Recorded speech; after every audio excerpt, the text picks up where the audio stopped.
You are now listening to the Someone's Favorite Productions podcast network. So, I don't know if this has ever actually been discussed, the true origin of VSA in any public forum.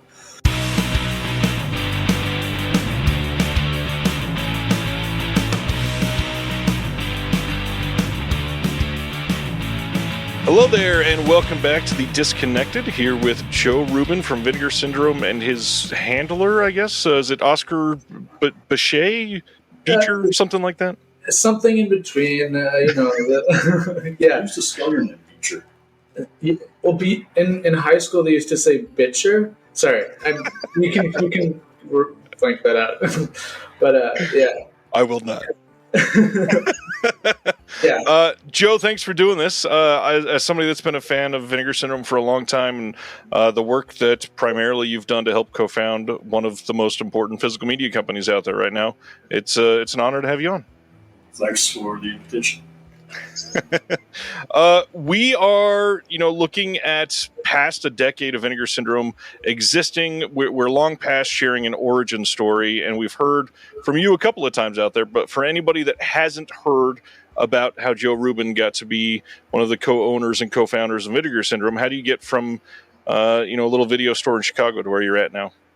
All right, so, the thing that I would most indirectly attribute to everything is there was an eBay auction that a guy named John Koska alerted me to, I think in 2008, and I won it.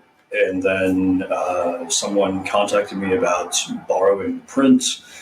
So the happenstance there being in Chicago, I was introduced to Ryan Emerson, who was working at a lab in Post House, and he ended up doing the grade on that particular project, and then contacted me and subsequently after that and said, do you want to do more?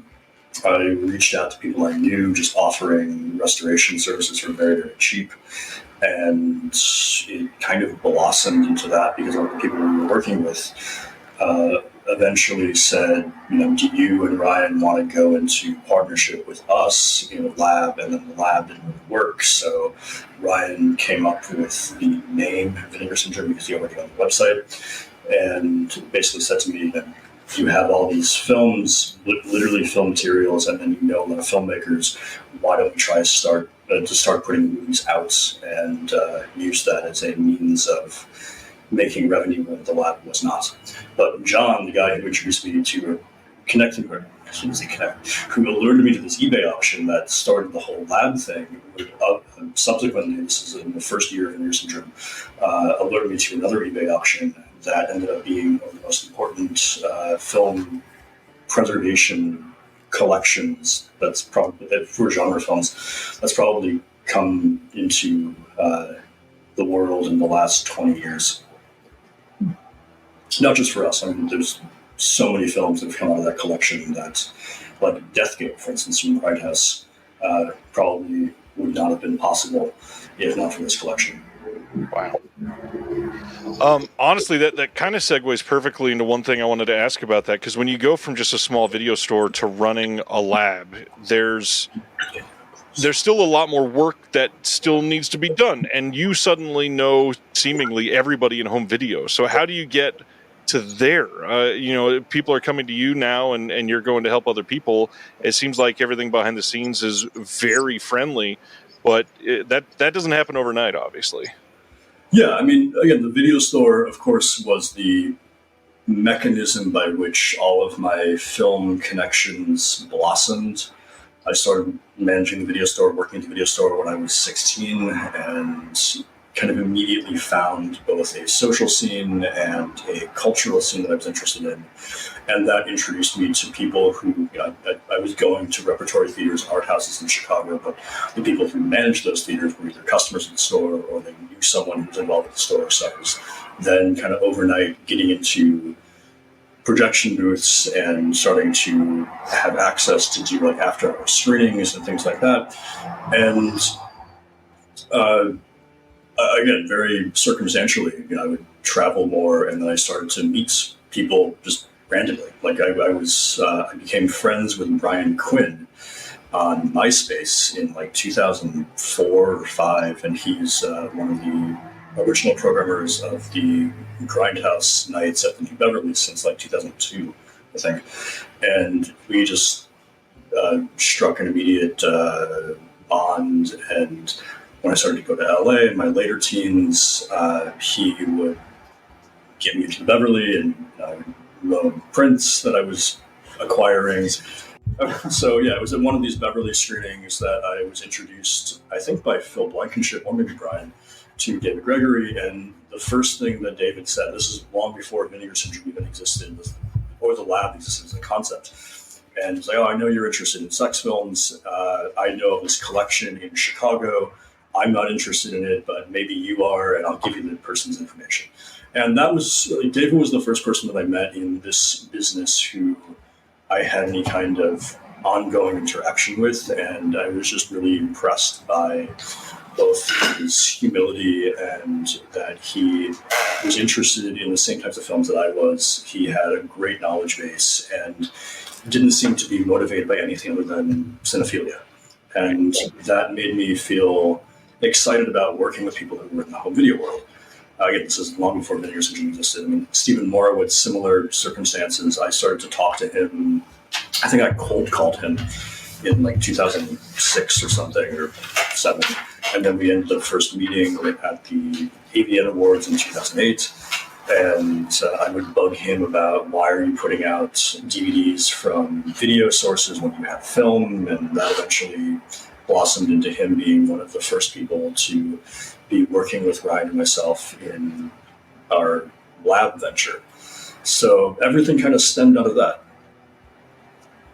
That's a lot, obviously. And funny enough, I just so happened in the last week, I've as part of another show that I do, Jared Honor from Mondo Macabro, I just posted another episode, him heaping praise upon your name for one of the titles that they just announced and how you handled that. And then I'm posting an interview with Eugenio Ercolani this week that we spent a little bit talking about how much he respects you as well.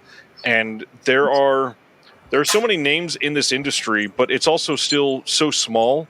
And there's a handful of people that you can tell are just almost revered by certain people. And it feels like you are definitely on that list and somebody that everybody wants to be friends with. Well, I don't know about that. Yeah. No one wants to be friends with. Professional friends with, I will say. Sorry. Who say of Pete Toombs, who co-founded Mondo Macabro with Andy Stark. Like, Pete is one of the nicest, most generous people I've met also in this industry. Like, the first time I ever met him, very similar. It's like, oh, there's this film that I think you might be interested in that was offered to me, but I don't care. Do you want the contact? And that's one of the things that I like about working with people like Pete and David and Bob Morawski and Bill Lustig. I mean, everything is... There's a sense of, even though we're all competing in a sense, we're also all there for the same end goal, which is to get these films in distribution and seen, and everyone helps everyone else. I think there's a lot of people that look at this as a much more competitive industry than that. Does it feel competitive to you for even just for titles, or does it feel like once something is signed, everybody's just a family about it and just stoked that it's getting released? I think it's a combination. I mean, there's always going to be situations where, we, meaning Vinegar Syndrome, are going to be going after the same title as someone else. And in some cases, if it's a company that we're friendlier with, we both sort of have like a conversation, like, okay, who really should get this one? In other situations, it's like, well, we actually really want it, so we don't care. We're going to try to do whatever we can to get it, and vice versa. I mean, there have been titles that, again, we're going to Severn, that we were trying to get for years, and David ended up getting, and but it was, I guess, it's like, what could we have done to have gotten it? And I know, he feels the same about stuff that we've got. So there's ultimately, even if there's like a disappointment that we haven't gotten something, or disappointment on the part of another company that we've gotten something that they wanted, we can all still be friends. Like, there isn't a maliciousness, I guess. Sometimes you may even end up on a couple commentaries for some Lee Frost titles. Yes. It's always nice to see that and have you show up on their podcast that they do, you know, when they're announcing new titles.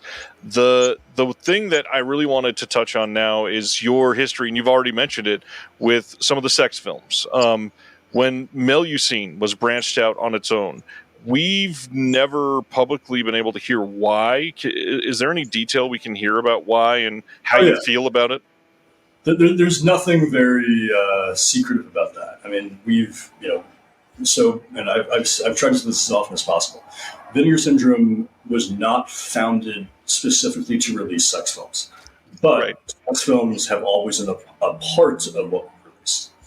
So, we're never going to stop putting them out. But we found, as we grew and expanded and got a better sense of what the average customer wanted, that it was pretty fractured. There were people who wanted horror and pretty much horror alone. Then there are people who wanted sex films and almost sex films alone. And then there was some intersection. But the issue and the reason that we started Melusine was very simply credit card processing. And this is something that's affected a lot of companies over the years.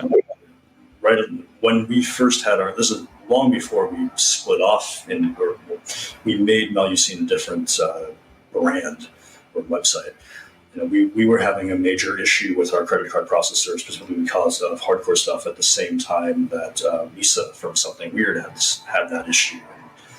And, it was very frustrating mutually to feel kind of powerless that, a credit card processing company that in theory should be excited to get any kind of revenue that they can get, because they're getting a piece of every single sale we make, would arbitrarily determine that because of some nonsensical moral standards, or more often bank standards, that these sorts of films were unacceptable, but other sorts of films were. Not that they'd seen any of them, but the arbitrariness of that. And eventually, and this is, again, why Melusine was split off, the processor that we're using currently for Vinegar Syndrome, we were courted by another processor, and basically they said, we'll give you the best rate possible, but we don't accept hardcore.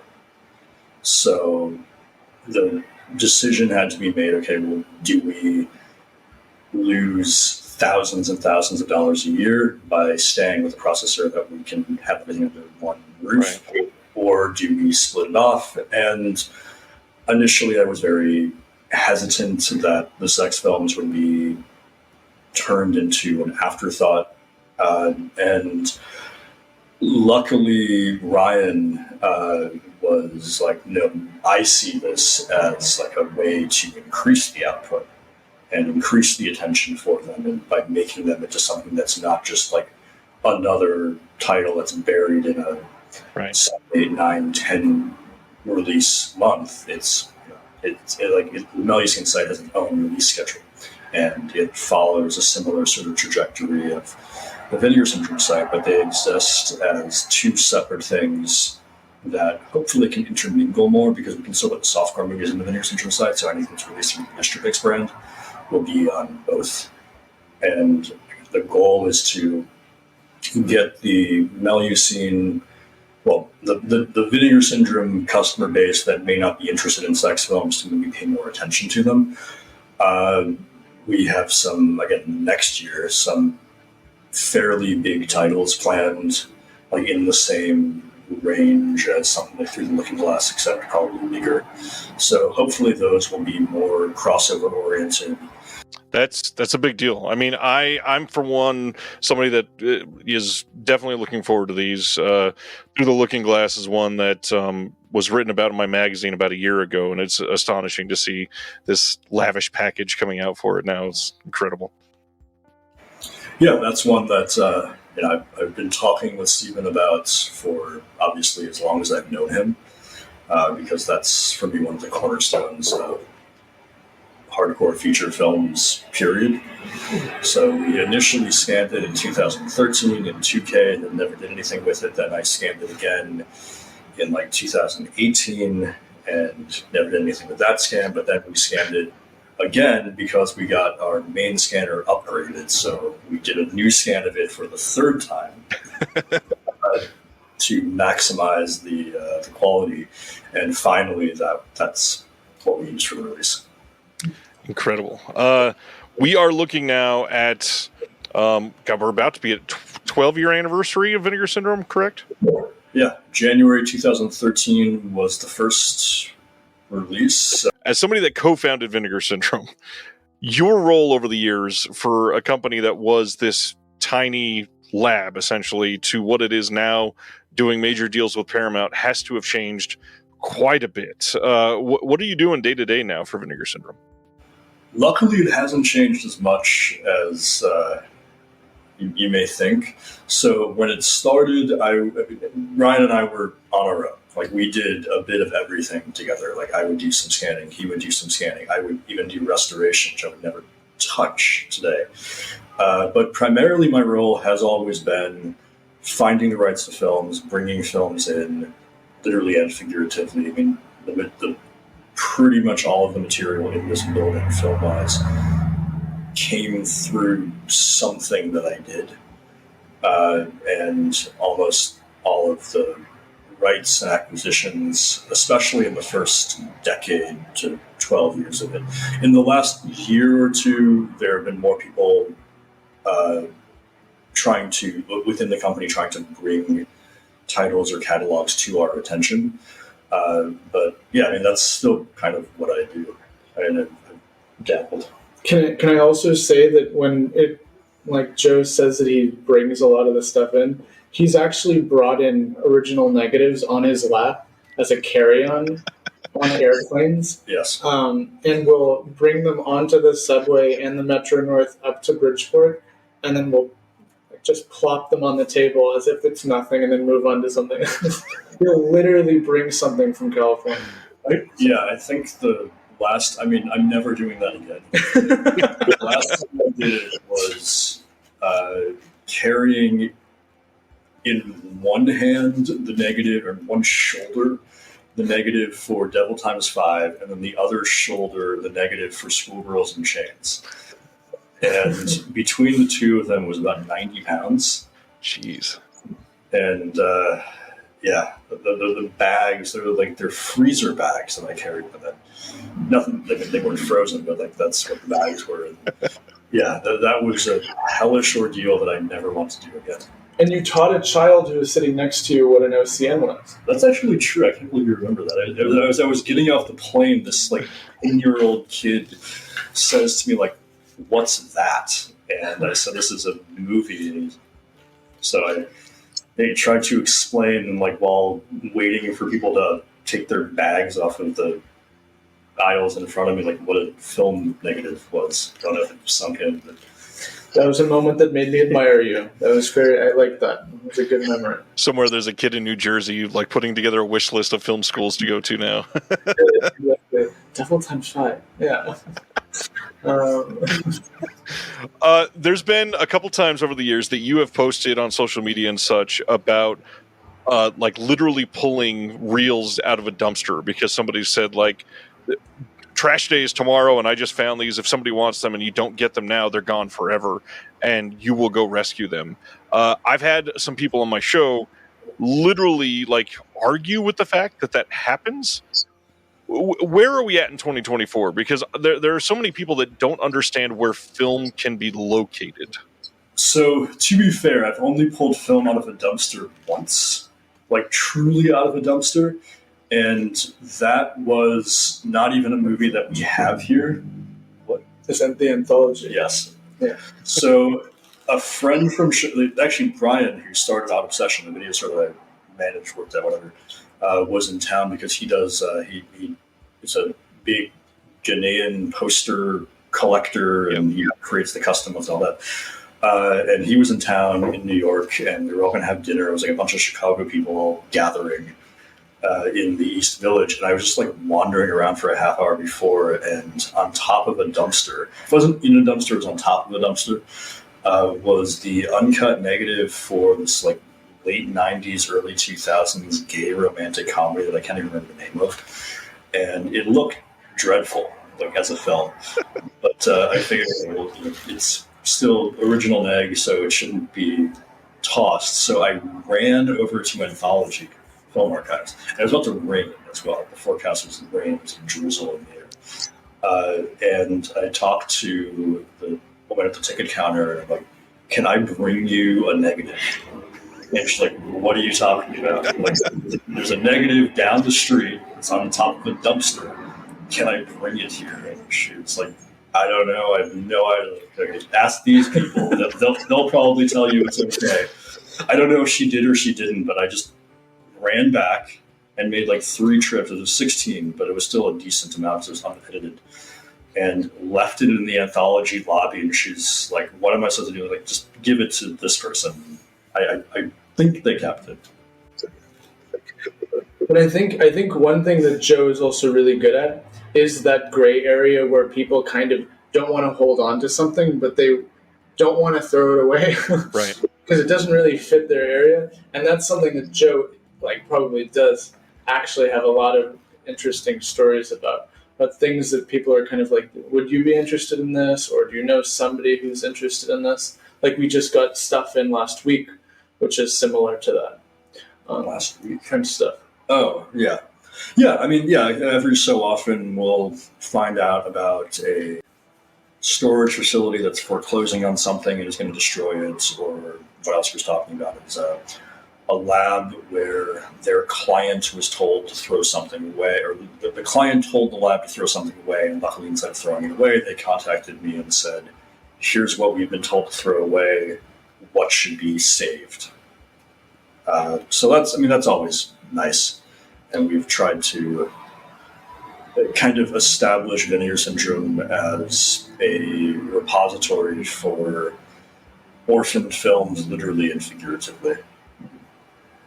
Yeah, that's kind of what I was getting at with this. Is there are so many people that don't get that archives and places like UCLA and AGFA and Vinegar Syndrome are not the only places that film are. People are still discovering film in attics and people's closets that they've kept since their grandfather worked on the film in 1978 or whatever. And here we are, decades later, literally still able to somewhat rescue many of these. Yeah, and it's all, we got some film in today. It's always exciting when there's a new film day. Back to Vinegar Syndrome itself, it has seen exponential growth over the years. What has been the most surprising aspect of that for you? 2 things that maybe answer this is becoming in terms of the programming of the releases, more mindful of what we think the customers want versus the initial approach, more on my side of like, this is what's exciting to me. I don't care if the customers want it. Right. So, I mean, that's partly why we created VSU, for example. I mean, VSU came out of Getting Rad, which was very exciting because it was very much in demand for some people. But, if you're coming to Vinegar Syndrome because you want horror movies, you're probably not going to be interested in a kids-themed bicycling movie. And for every,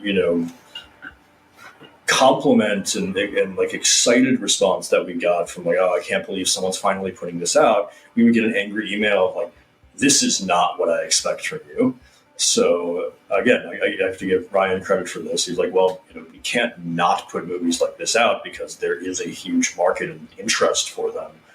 But why don't we make a place that people who want them can get them, but people who, subscribers, regular, the loyalists don't feel like what they're expecting or what they look forward to is going to be replaced by something that they may not be interested in all the time or ever.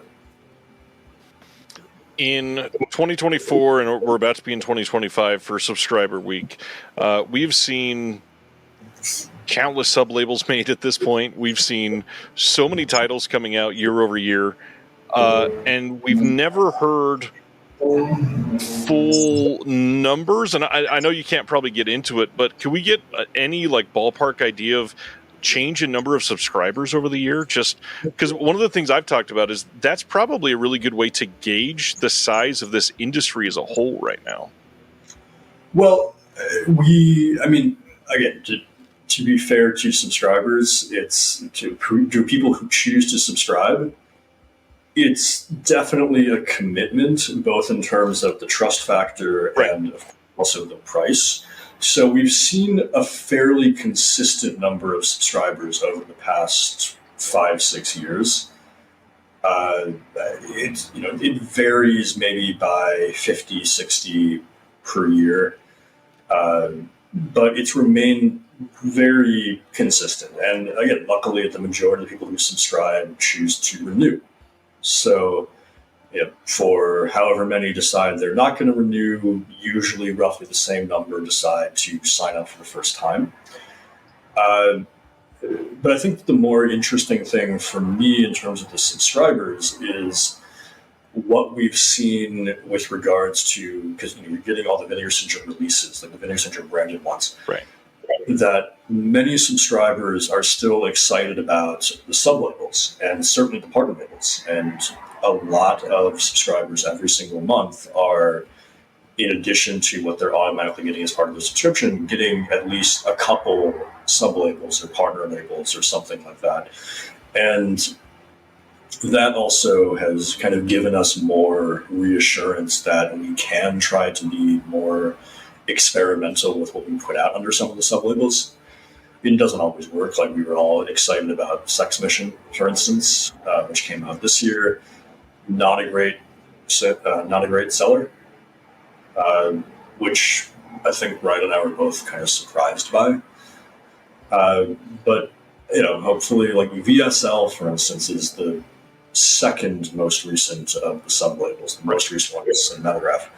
And VSL was birthed almost by force because we ended up with some films from the 40s and 50s that were horror, but we'd never done horror from the 40s and 50s. And again, we were concerned that, well, what if we put in the Vinegar Syndrome and subscribers?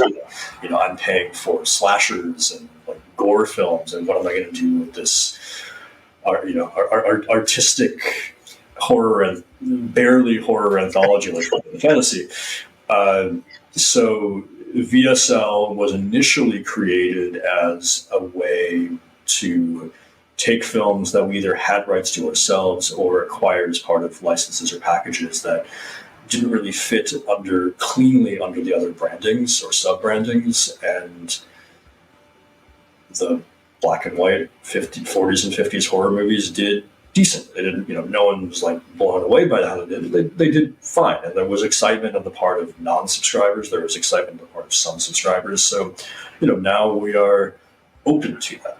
And that's in many ways what we've used the sub-labels to do over the years. Like, branching out into an area of film that doesn't really work under the main branding, but there's still maybe crossover on, or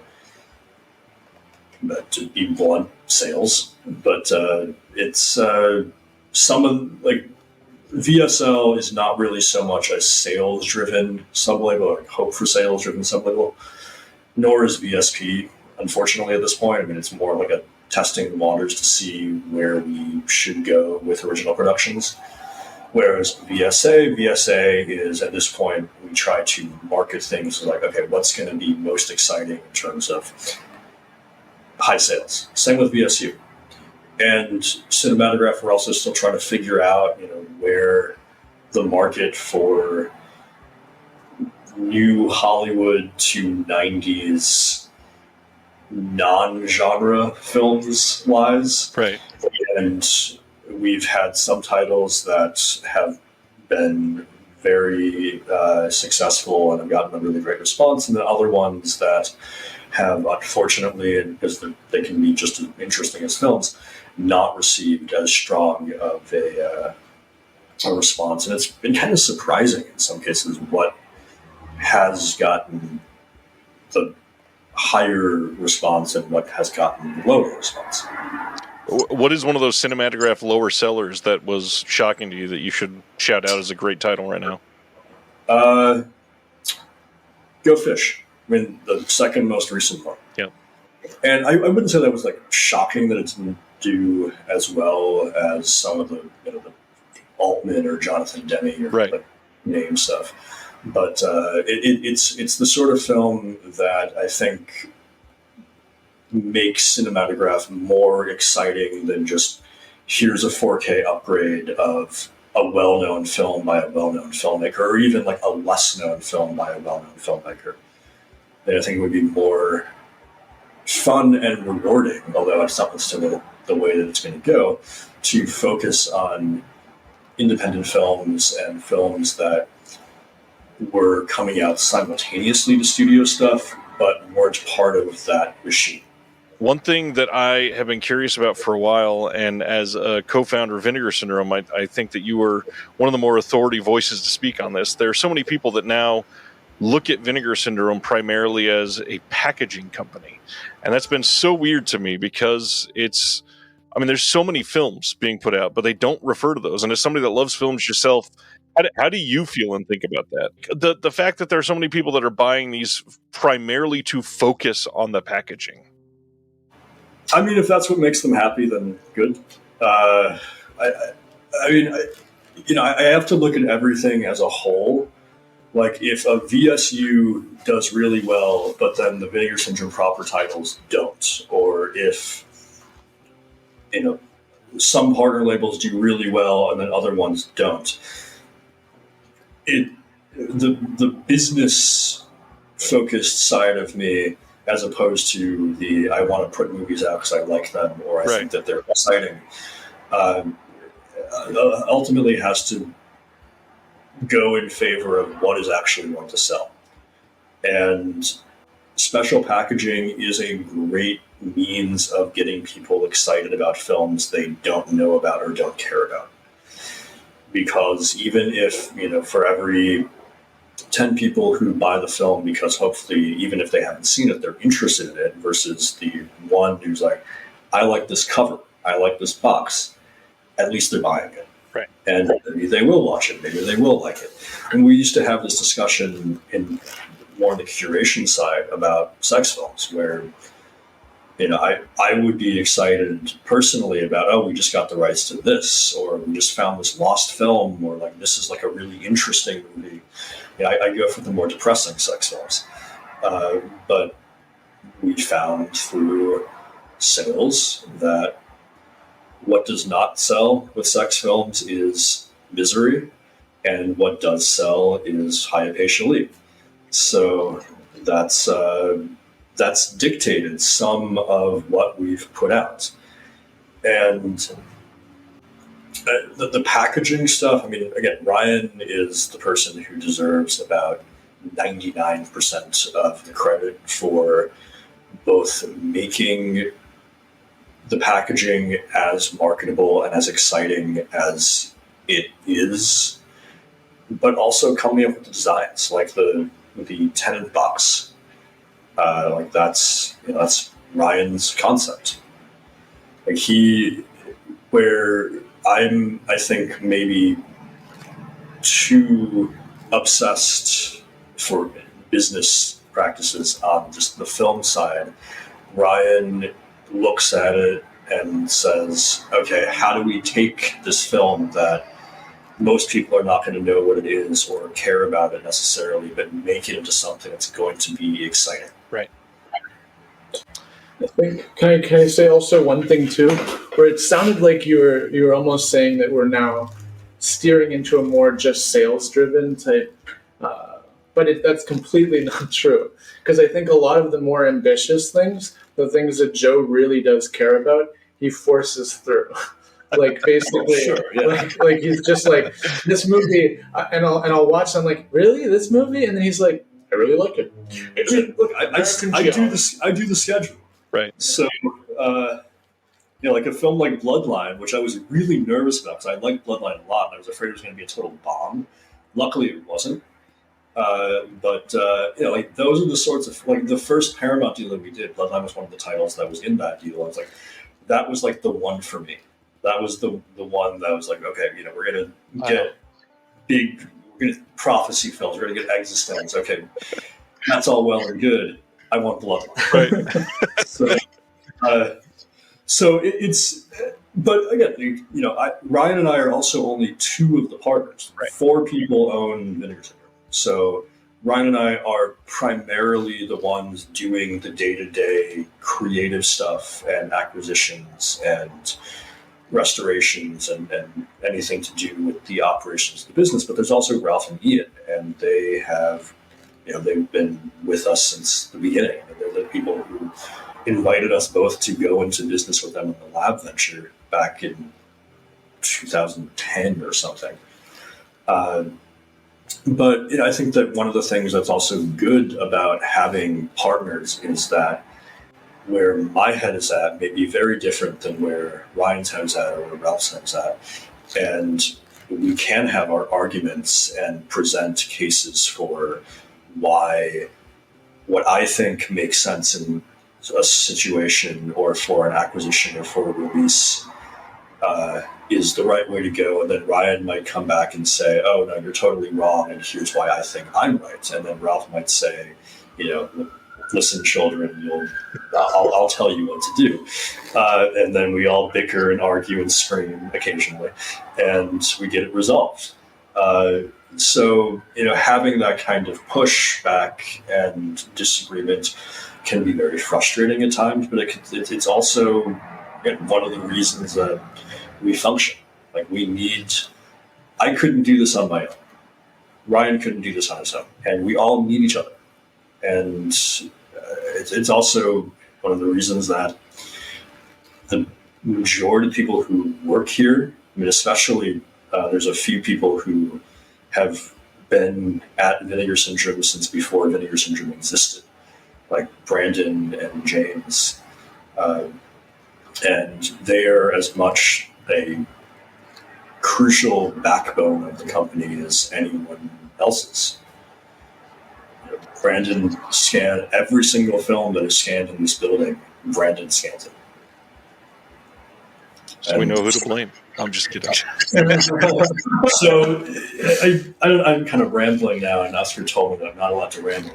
But, that's my job. Yeah, but I guess to the point that I'm maybe sounding more business oriented. I mean, ultimately, this is a business, but it's a business that, in my mind, I will sell.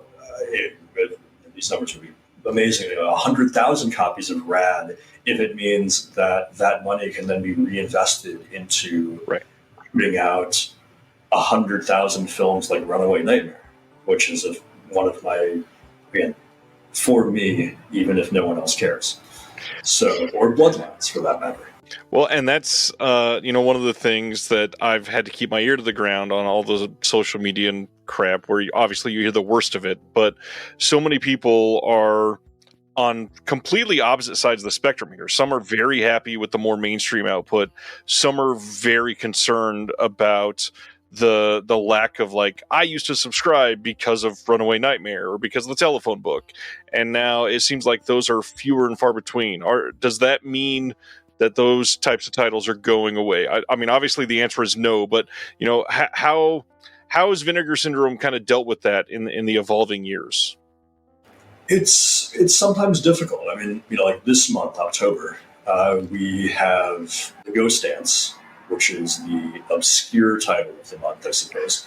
And then we have our latest Jello collection, which is comprised of 2 movies I was trying to get the rights to for years, and then a third that I'm not personally as fond of, but ironically is the one that seems to be the biggest draw of the set.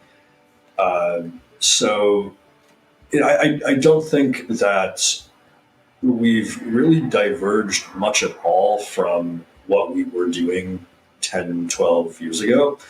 It's just that because we put out so many more films and we've diversified in so many ways that it can seem like percentage-wise we're putting out fewer obscurities, fewer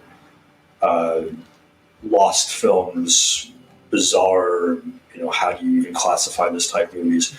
But we're not putting out fewer of them. It's just that we're putting out so much at the 2 or 3 releases a month that used to be the entirety of our output 10 years ago is still the 2 or 3 weird releases or obscure films or lost films or like bizarre sex films that we used to put out 10 years ago.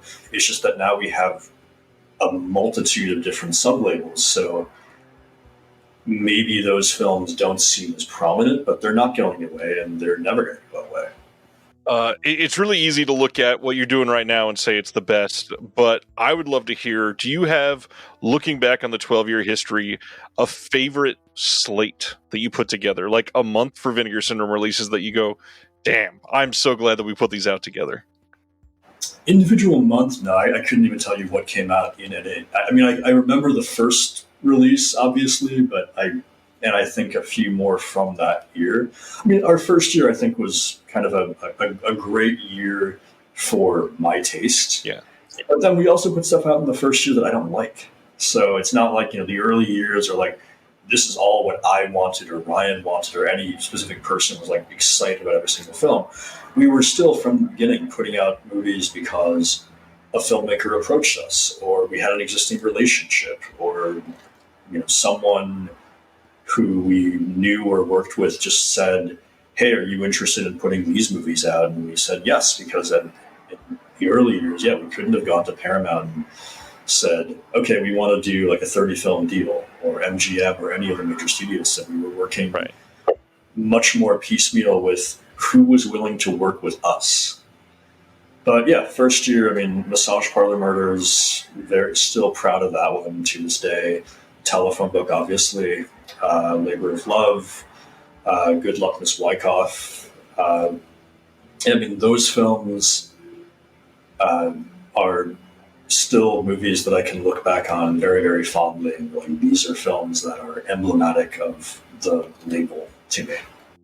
I hear from many people that the month that was, I think it was Putney Swope, The Passing, Taking Tiger Mountain, and one more is like their all-time favorite Vinegar Syndrome month. So that's why I think about that. Yeah. So here's I'll just give you and I think this is maybe a good illustration of both the haphazardness of curation and also the circumstantialness of it. So The Passing is a movie that I watched at the video store back in Chicago that I was just always really curious about, and I was having a chat with, I want to say, Brett Berg from AGFA, and we both determined that The Passing was just one of those wonderfully unclassifiable, like, who made this thing and why? Right. And I just decided to look up the director, and lo and behold, found his information very, very easily. Called him, said, "Are you the guy who made The Passing?" And he's like, "Yeah, I made The Passing." I'm like, "Okay, can you put it out?" And he's like, "Okay, sure. No one else has ever asked me to." Proceeded to, because he had all of his materials stored, I guess, in an enclosed porch, and started to just bring over random reels. And I think he found the materials over the course of about 4 months because he had all these stacks of it. I mean, I've never, so random tangent again on The Passing. John Huckard, who made that film, he's credited with having directed 2 other features.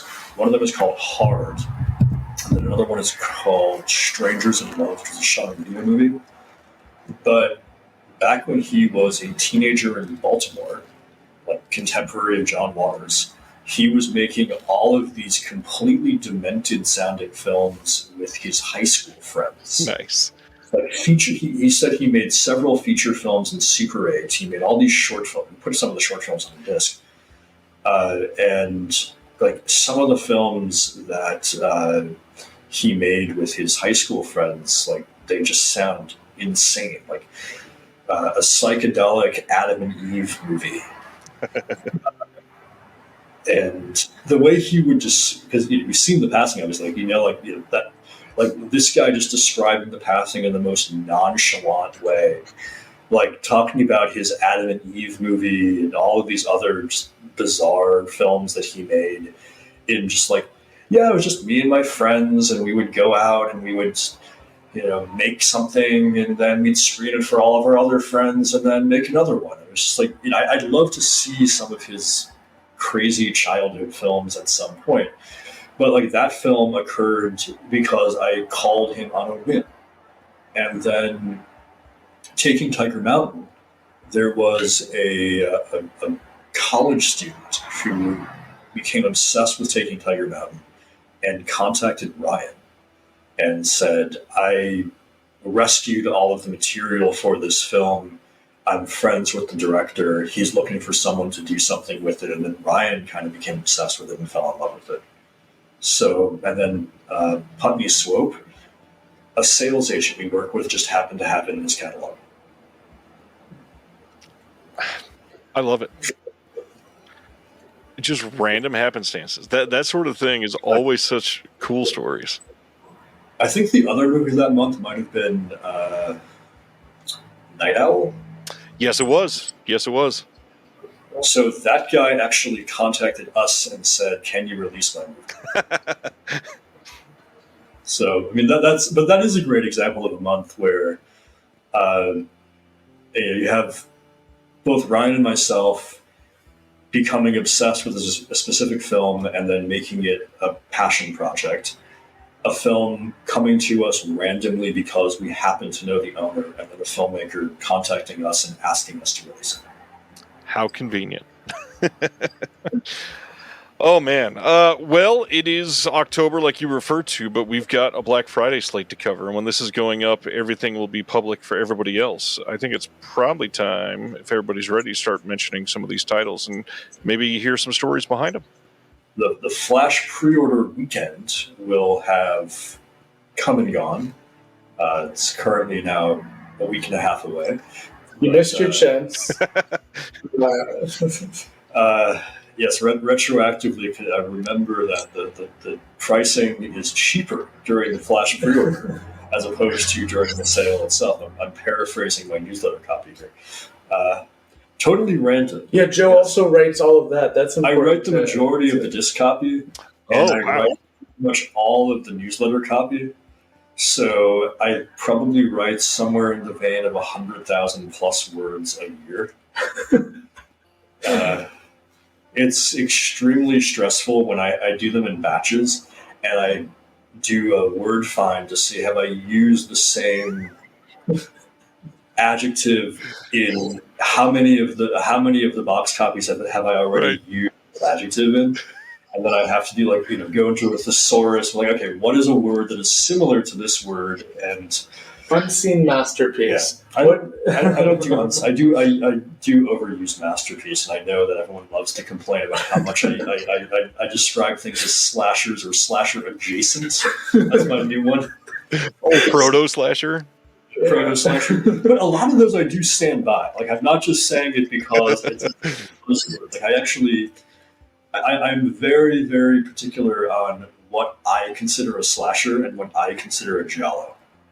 So, and I also get very upset when things that I do not consider a slasher or a giallo are cataloged as those things. So that includes the admittedly terrible genre. If you go on the website and go under genre, I don't know who put that together, but there are a lot of mismatched films, at least insofar as how I would define them. So Flash pre-order, the big title for me, and I don't know if this was the big title in terms of, I guess by the time you're listening to this, we'll have known what was actually the titles that people were most excited about. But the biggest one for me was Looking for Mr. Goodbar. You've got one thing, me. Oh. That's what you've got. Yeah. And to hold on to me, it's got to be me and only me. Get this into one of your two heads. The only one that can think. I am my own girl. I belong to me. Now get out of here.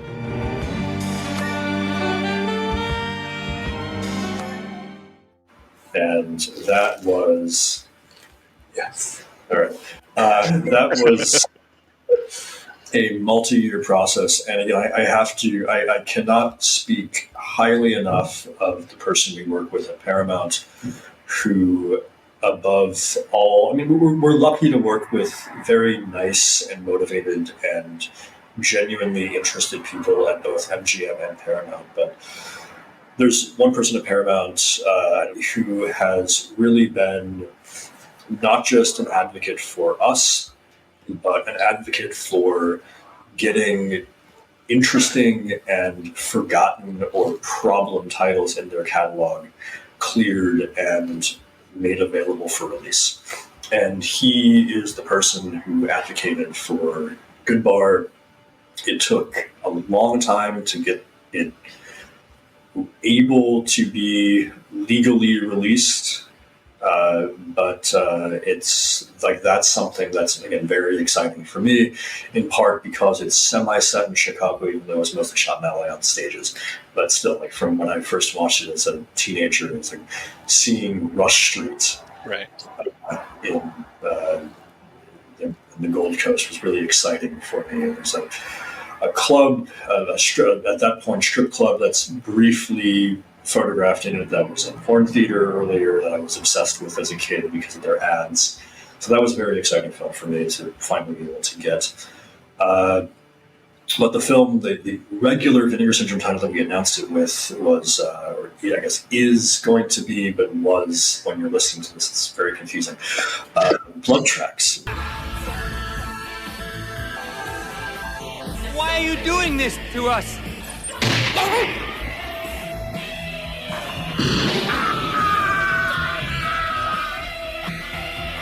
How come you didn't tell us how cold it was going to be? Yeah, I'm gonna freeze my tits off. Which was another film that we had wanted to get for years, and we had all these dead ends. And after Ewan, who's one of our extras producers and who also does a certain amount of acquisitions, he and I share a very similar taste. So we rarely disagree over a film that he is excited about or that I'm excited about in terms of trying to acquire. But he was really into Blood Tracks, and it's a British-Swedish co-production, so he had managed to track down the very difficult producer, and it took him many months of coaxing and dinners and trying to convince him that he should sign a piece of paper saying we could release the film. The materials were not a mystery. The rights weren't even a mystery. It was just this producer was just so, like, I don't care, that it was like, a great day. It was like the document is signed. So, but yeah, Blood Tracks is a big one. And again, I think, both Looking for Mr. Goodbar, even though it's a studio film, and Blood Tracks are classic Vinegar Syndrome titles. Like, that's the sort of film that if we had had the rights to it in 2013 would have absolutely been films that we would have had no qualms about. And I think that, the people who yearn for those days will hopefully see that as a continuation, even if it's not quite the same history of how we got them and so on. But yeah, those two titles are both very exciting for me. Congo VSU. I've given it up. Oh, you'll never give it up. The problem is, how come it doesn't exist? Gorillas are very smart, but they're not aggressive. These things are very aggressive.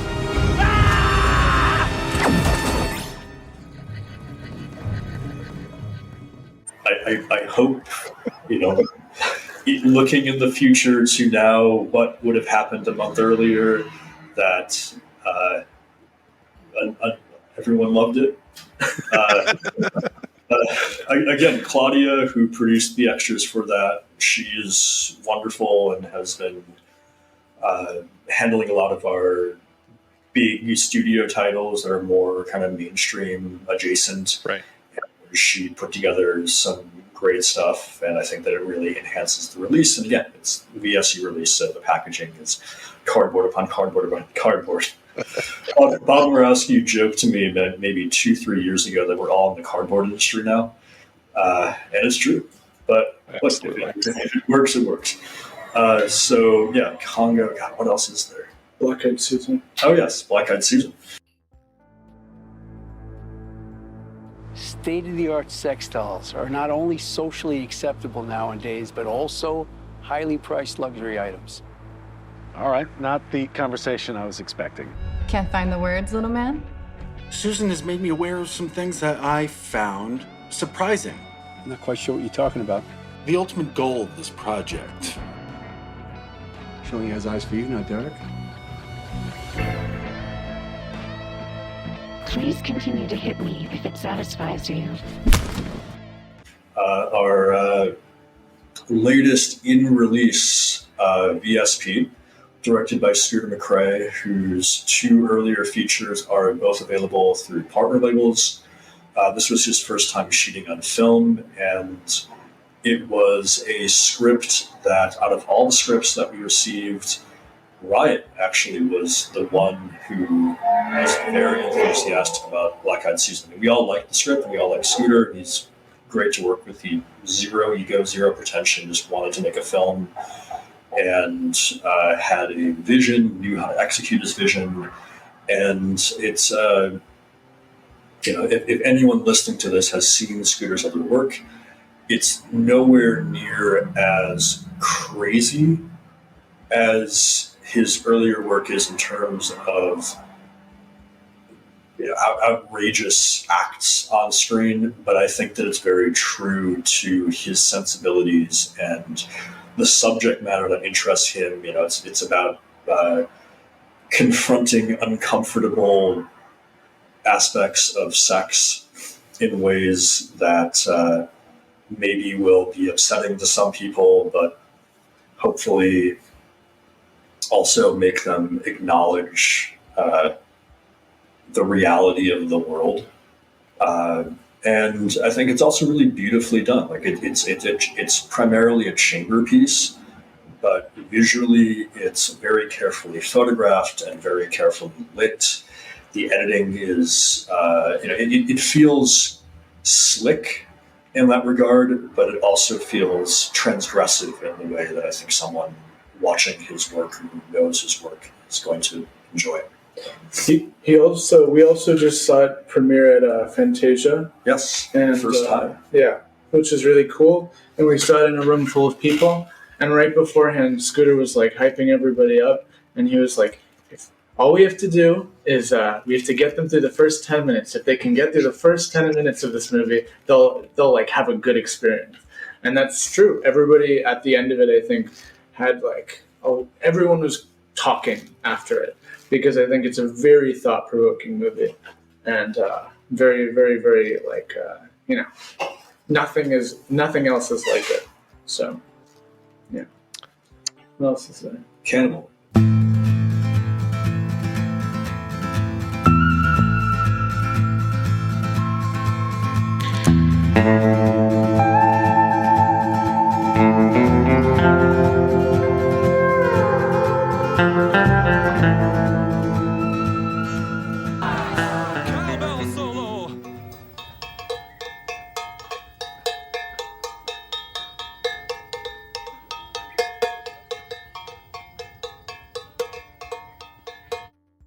Cannibal. You should talk about that one. That's your Cannibal the musical. Originally, Alfred Packer, the musical, shot on super 16mm film. Everybody knows the story. The 16mm film lost. Different people say different things. I don't know. I spoke to Jason McHugh, also one of the producers, but also Claudia deserves credit for all of the special features and all the work that she does. She's amazing. And put me in contact with him. I asked him every single irritating question I could to get towards the best possible source material and the process for making the 35mm print, which will be the first time that it's we've ever included something like that, and maybe the only time we'll ever do that. I tried sneakily getting it scanned, probably like a half year or so before, maybe 4 months or so before the release. Joe caught wind of it, sniffed it out, went to the scanner, said, "Why are you scanning this?" And took the reel off and said, "It's complete trash. The interlacing is..." I did not take the reel off. We actually did scan a section of it. He doesn't like video, so I was just disgusted looking at it. Yes, so. But the really interesting thing about, I think, this release too is we went to the earliest masters, and it looks really, really amazing if you actually see it side by side. But I think what the actual film component about this film is, which makes it really interesting, is Jason McHugh worked really hard to make this print for his distribution deal with Troma, and there is something very like ephemeral and materially interesting about seeing it on film. It's not actually you can't make a video and then automatically make a print. There is another negative in between the actual stage of the Video Master that they ended up using, which also seems like a pretty okay quality Video Master. Sorry, now I'm the one rambling. I'm taking this over. Keep going, it's important. But they made like an actual video out negative, and then they made a print, and then you have to check if you're interested in that movie. I wish we were selling it, but his book Spadoinkle is really informative and awesome, and he's just a really lovely person. He just wrote me today. And so you're going to get to actually see the print, and that was finally scanned, and you'll see not just one, two generations of film grain, which are kind of overlaid on it. And normally we're trying to like not hide the grain, but we're trying... Exactly. But we don't like hide the grain or anything like that. But when you're going to the original negative, you're removing different layers of intermediate grain. But in this case, I think what's interesting about the print is you're seeing something that everyone's already seen as that waxy or interlaced video, and you're kind of getting to see it a little bit more filmic. Whether or not you think that's worthwhile to do or makes it a better release, that's for people to decide in the end. You know, it's not saying it's better than anything else, but it's a very unique experience to actually have that on the release. And it's the first time it's ever happened, and probably the only time it's ever going to happen, because it's really expensive to do that.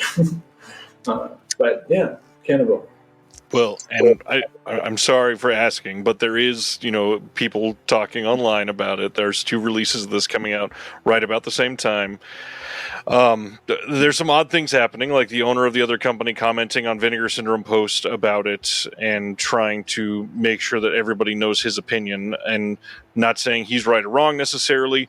Can you share why yours is special for anybody questioning it? Because for so many of us, this is just a title we've wanted for a long time to be treated fairly, and it's incredible to see 2 companies doing it at once.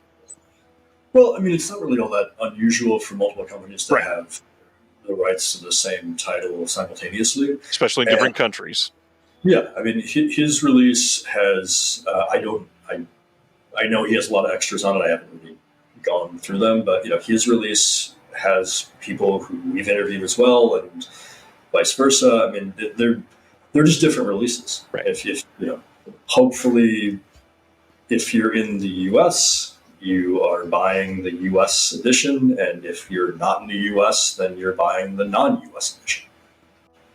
I think, just I guess to speak generally about the territorial rights issue, and this is not a unique situation. We, for the most part, license titles. If we don't own the film outright, we license it for U.S. and Canada only. And the reality is that if someone wants to import it from another country, they can do that, just like Americans certainly can import foreign releases and very often do. And where we have tried to draw a more firm line is we are not going to actively solicit wholesale and retail distribution outside of the US and Canada. Next to a fire department, everybody. So, we're not going to contact a non-US Canada retailer and say, hey, buy our product. Right. And that's the only thing that we really ask of non-US Canada distributors as well, that, if someone wants to go through the trouble of importing something from another country, even if it's a release that we have the rights to in this country, whatever. And the same thing if we have the rights to something in the US and someone outside of the US wants to import it from us, whatever. Not ideal, but it's just everyone is kind of on the same level there. Right. But the civility of it is we shouldn't be going out and soliciting, and we don't, international retailers to stock our products, and we should do what we can to make it unappealing for them to stock our products, as long as we don't have rights in that territory. And it's the same thing with exporters. Like, if we notify a U.S. retailer, like Diabolic, for instance, and they're always good to work with in that regard, that we have a title coming out that we see an international distributor is also going to be releasing. It's just good etiquette. And that's where I personally approach it. It's not like we must corner a market. I mean, we should be cornering our market just as an international distributor should be cornering their market. Right. But in terms of what makes the release special is, number one, first and foremost, Claudia's work, which has been, I was watching a bunch of the interviews and they're all really incredibly orchestrated. They got everybody. And I think we just got someone new a week ago. Yeah, it's crazy. So this was in October a week ago, so now 6 weeks ago. Yeah, I think it's really important to note that one of the weird things about our company is that we, first and foremost, make sure that the feature, oftentimes we make sure we have the best element, and then oftentimes the time frames are freaky. So we'll have a really good presentation of it, or we'll know that we can get a really good presentation of it, restore it, and then in the end, you'll still have things. I mean, everybody kind of does this, but things will still fall into place in the last, few weeks of it. But I think in addition to that, I picked up all of the materials myself from Troma. Every single video master that is in Troma's possession is currently in the archive, where I believe we transferred almost everything, just in case something was mislabeled. Wow. Because of the fact that we were trying to look for the best, clearest version with the least amount of layers of video transfer. Because when you're dealing with either analog video or digital video, there's always going to be something which is going to fuck up in the transfer. Of course. So, luckily, I think it looks really, really amazing. I think the picture quality is really good. And again, not to beat the dead Leanne, but... I'm Alfred Packer. This is my horse, Leanne. Hi. That's not gonna laugh. I forgot about Leanne for a second. No. But not to beat the dead horse, but I think that was a really good joke, and I'm not getting it.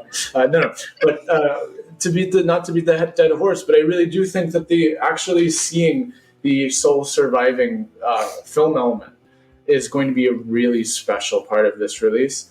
And there are weird aspects of the actual best video master, where in terms of when you see cuts from one section to the next, if you were to pause it on the actual master, on the uncompressed version, you'll even see a little bit of blurrage. But when you actually get to the print, it's not really there. So there's a lot to learn when you have both of these different good sources next to each other. And hopefully, if you hate the movie, which I don't know. Like, I think you should go away if you hate the movie, because how can you hate Cannibal the Musical? But if you can take anything away from that, you can actually see a little bit of different sources and get a little bit more insight there. So yeah, I like how we really went straight into Cannibal Land, Colorado. But yeah. All right, so now the titles that will be announced at the sale, or just the whole time frame thing is just messing with my head. It's a weird paradox. Okay, so I'm going to start it off with the one that I am personally most excited about, which is Who Killed Teddy Bear? And that's our latest cinematograph title. And that has had a very long journey to finally coming out. And it actually started through a friend of mine from high school. Not high school friends, but a friend who I met while I was in high school. Didn't go to high school together. Who I've kept in touch with over the years, who is also involved in film, and again, a lot of people we work with are like people who are obsessed with specific projects. Like, for instance, there's a couple of researchers that we work with who have over the years brought projects to us because they become obsessed with it, and they're like, "Here, look at this," and then if we like it, they're like, "Okay, here's the filmmaker's contact information." So this guy I've known since high school figured out who owned the rights to Who Killed Teddy Bear, which was always sort of shrouded in mystery because it had a weird distribution history, and connected me to this person. And we had, independently of that, known where the negative was, which is also an ongoing thing of like finding material without rights or rights without material. So it took a very, very long time to get this material. And then after we got it, it was like sort of bounced around and like, how are we going to produce the release? And the material finally showed up around the time that cinematograph as a concept was germinating. So we were all talking about like, okay, how is this going to be defined? Like, what are the types of films that are going to make sense on it? What doesn't make sense on it? And initially, we didn't know what we were going to do with Teddy Bears. And it just kind of occurred to me, like, this is like a nice bridge of genre film and studio adjacent film. And this to me is like what I, only speaking for myself, want cinematograph to be. Or what to grow into. And so we made it a cinematograph title. And it was like the art for it was done before cinematograph existed, and then repurposed into the cinematograph template because the cinematograph template is a different template than the other one. So it was like this like really long-term back burner project that I think we were all very excited about. I mean, not the least of which being that we were able to reconstruct from the original negative, which was sadly recut, as well as a fine grain, the director's cut.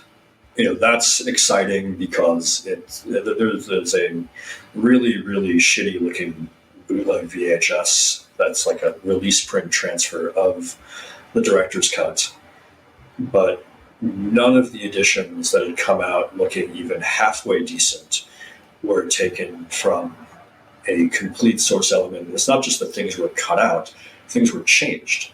Like the opening titles, if anyone has seen the film, has probably seen the later version, which you can tell it's a sex scene. It's actually very similar to the opening titles to Torso, where it's a blurred sex scene being shot in disorienting close-up where you can tell what's going on, but you can't tell who's doing it. Right.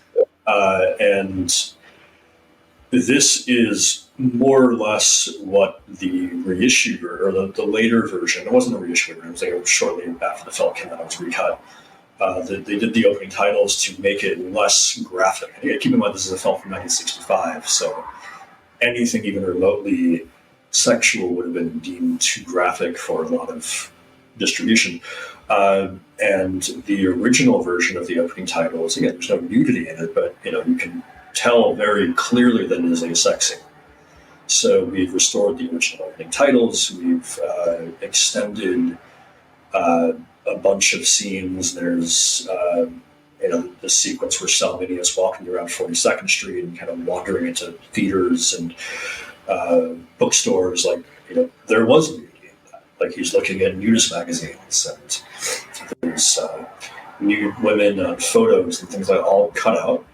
There's a fairly pivotal extension to a scene in the third act that adds a really satisfying layer of additional perversity to it that was unseen for years. I mean, it's really exciting to be able to have Neutral Teddy Bear coming out, not just in 4K, but in the way that Joseph Cates wanted the film to be seen.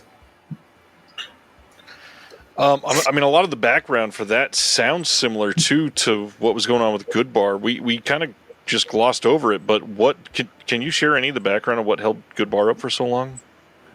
Music. It's simple as that.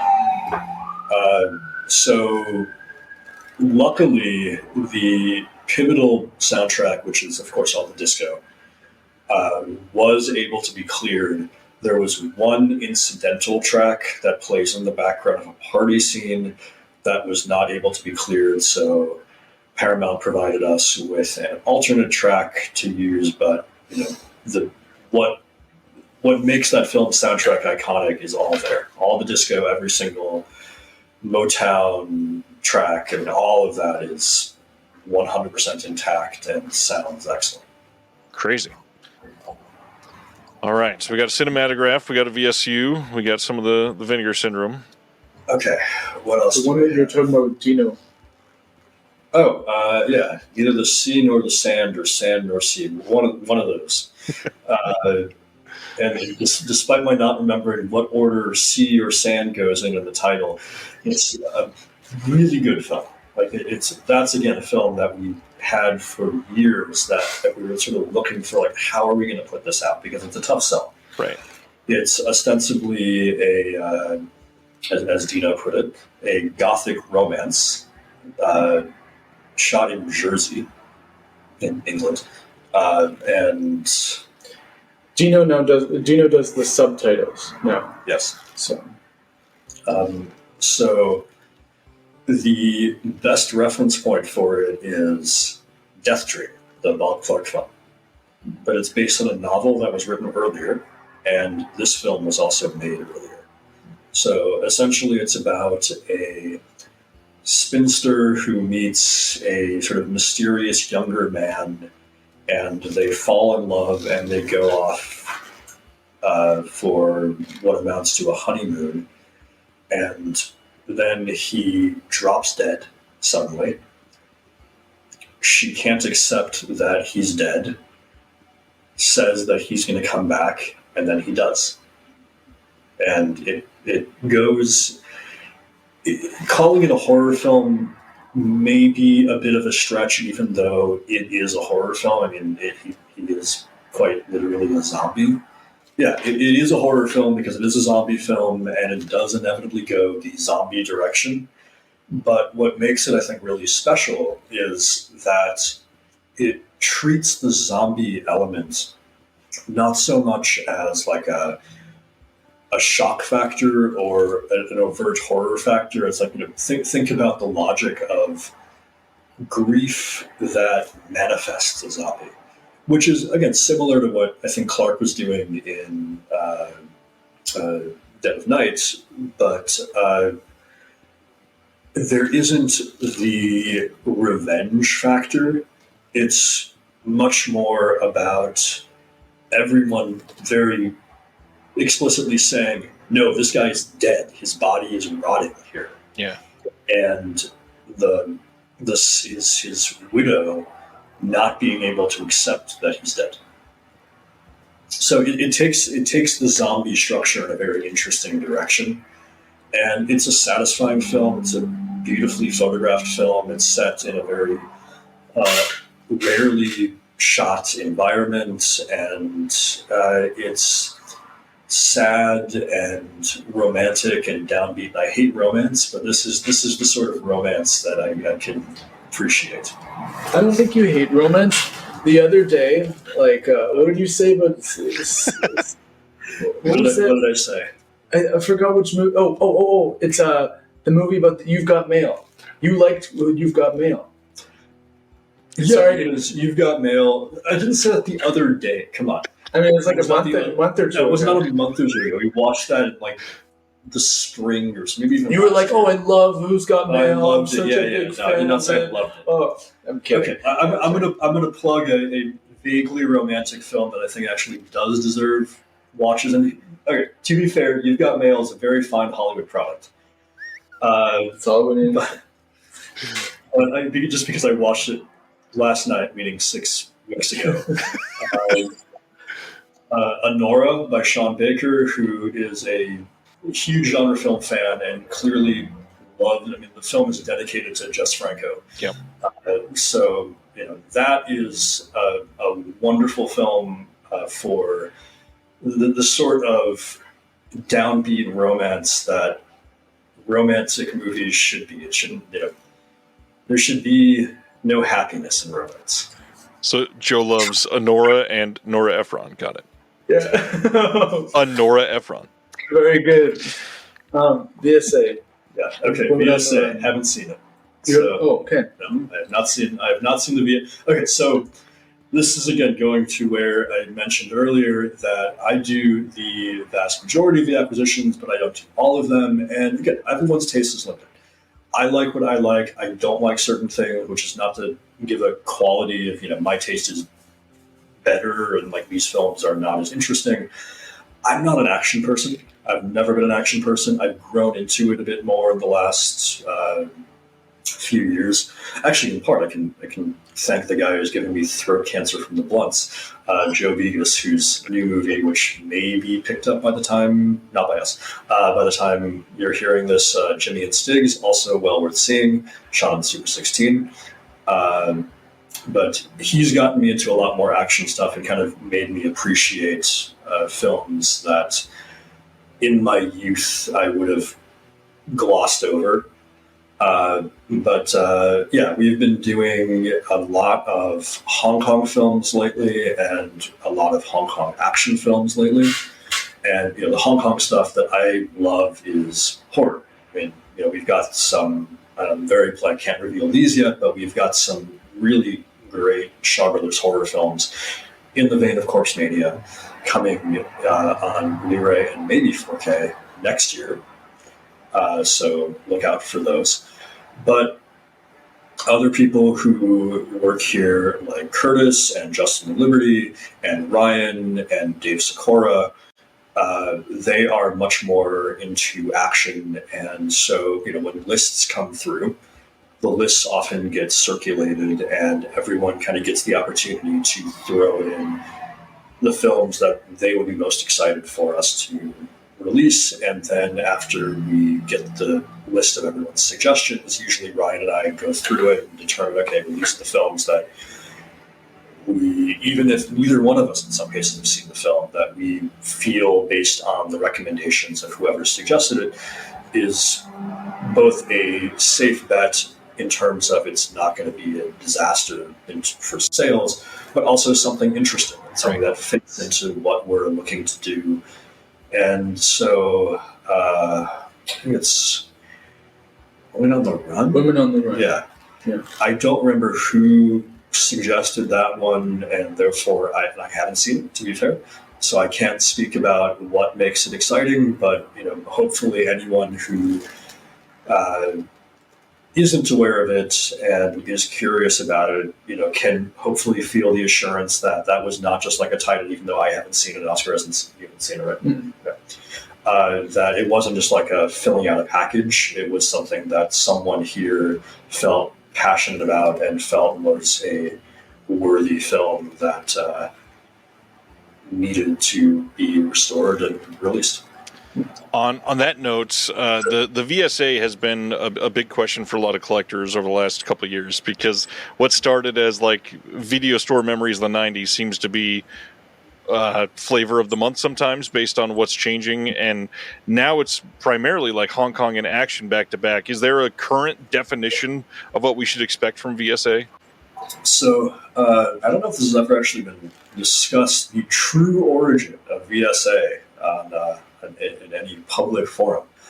So the archive part of the A in VSA was specifically done because our original brick and mortar store, which was started by James and Brandon, is called the Archive.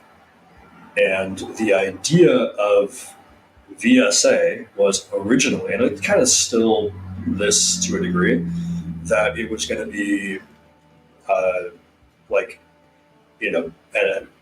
and I'm gonna say this maybe more sarcastically than I should, but you go into a video store 20 years ago, and there's the new releases section, then there are the everything crammed together, spine out, jumbled mess of things that they've had for decades that no one's ever rented.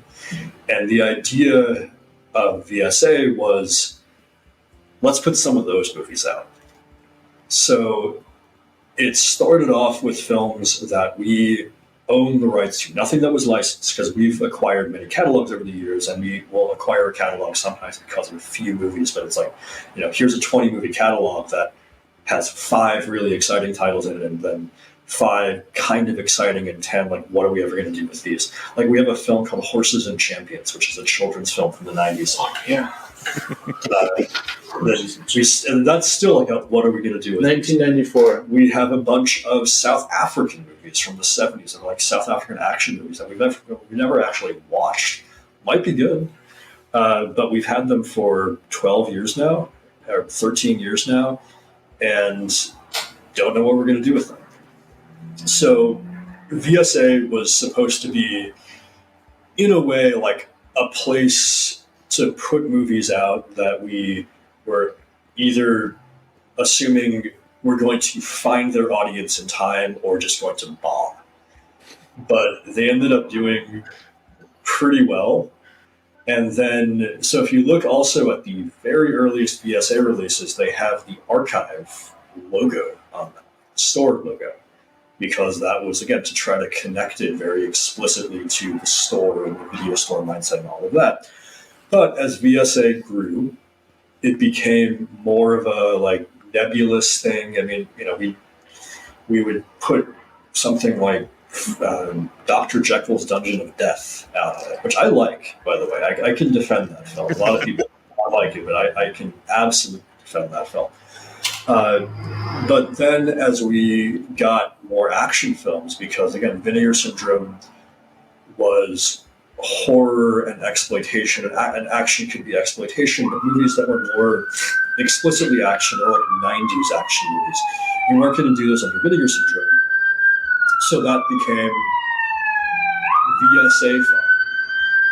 And then when we started doing all these Hong Kong action movies, the big Cynthia Rothrock movie, well, that can be Vinegar Syndrome, but how about the obscurity that isn't either going to be as well known or well received? Right.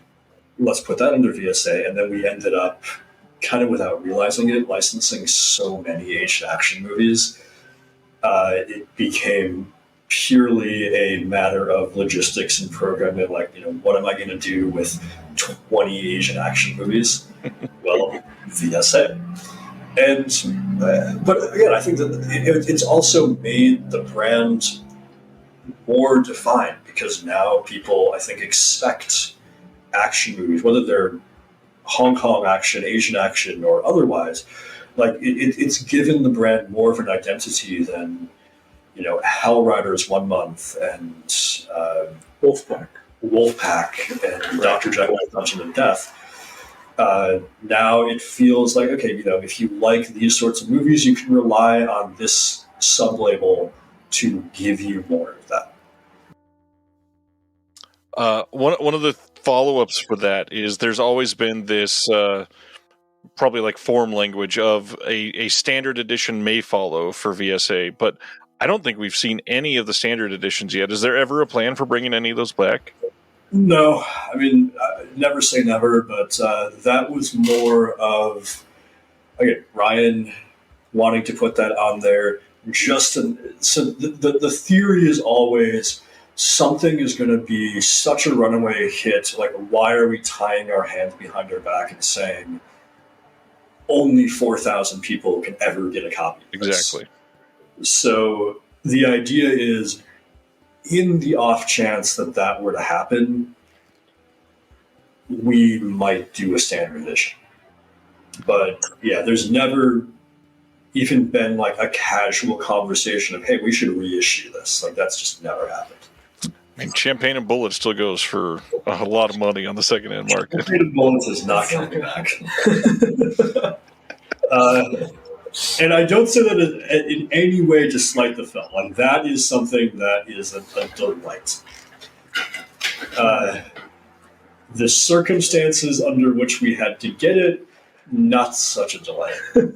So that one, if you have that, cherish it. Yeah. What else can you do with it? Yeah.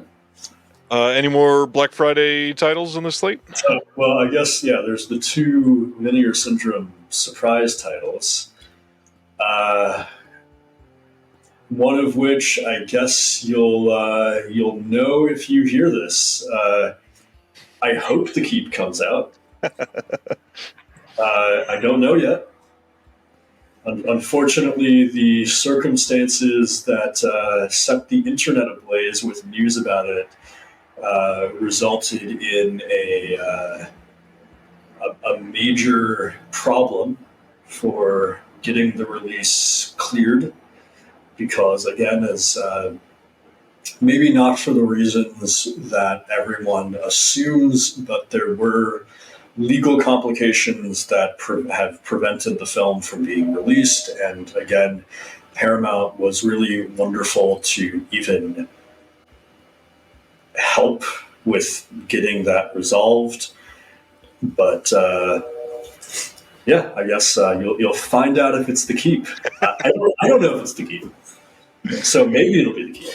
I think before going into the last one, I think I know it. We don't. I don't offer. Well, you know what? I think one of the really things that I really like about what Joe and Ryan do, and again, I'm very critical behind the scenes of everybody. What is that? Yeah. Yes. But I think one of my favorite things about working here is something like The Keep, where theoretically speaking, there have been masters made somewhere from the studios. Of all the films that we want to put out, put on some not so great master format. But I think one of the things which is completely, I know a lot of other companies do this when they license a lot of titles, but oftentimes they won't re-scan the negative or really, really fight hard to go to that OCN. And I think certain situations like dealing with Paramount or MGM, who are really accommodating and really care about the preservation side of things and wanting people to be involved in seeing the film as good as it can possibly look. But theoretically speaking, you could go to the studio and license something and just take the master that they already have. And they'll be like, yeah, sure, great. This is the cost. But there are all these added costs on top of that too, which is really something that I think even the other companies who also license from the studios and then also pay for doing these new scans, that's like fronted by the actual boutique labels themselves. They have to pay that. That's an enormous investment for something which is technically it's ours because we love it. It's not ours in terms of intellectual property. It goes back to them, and then that's their master.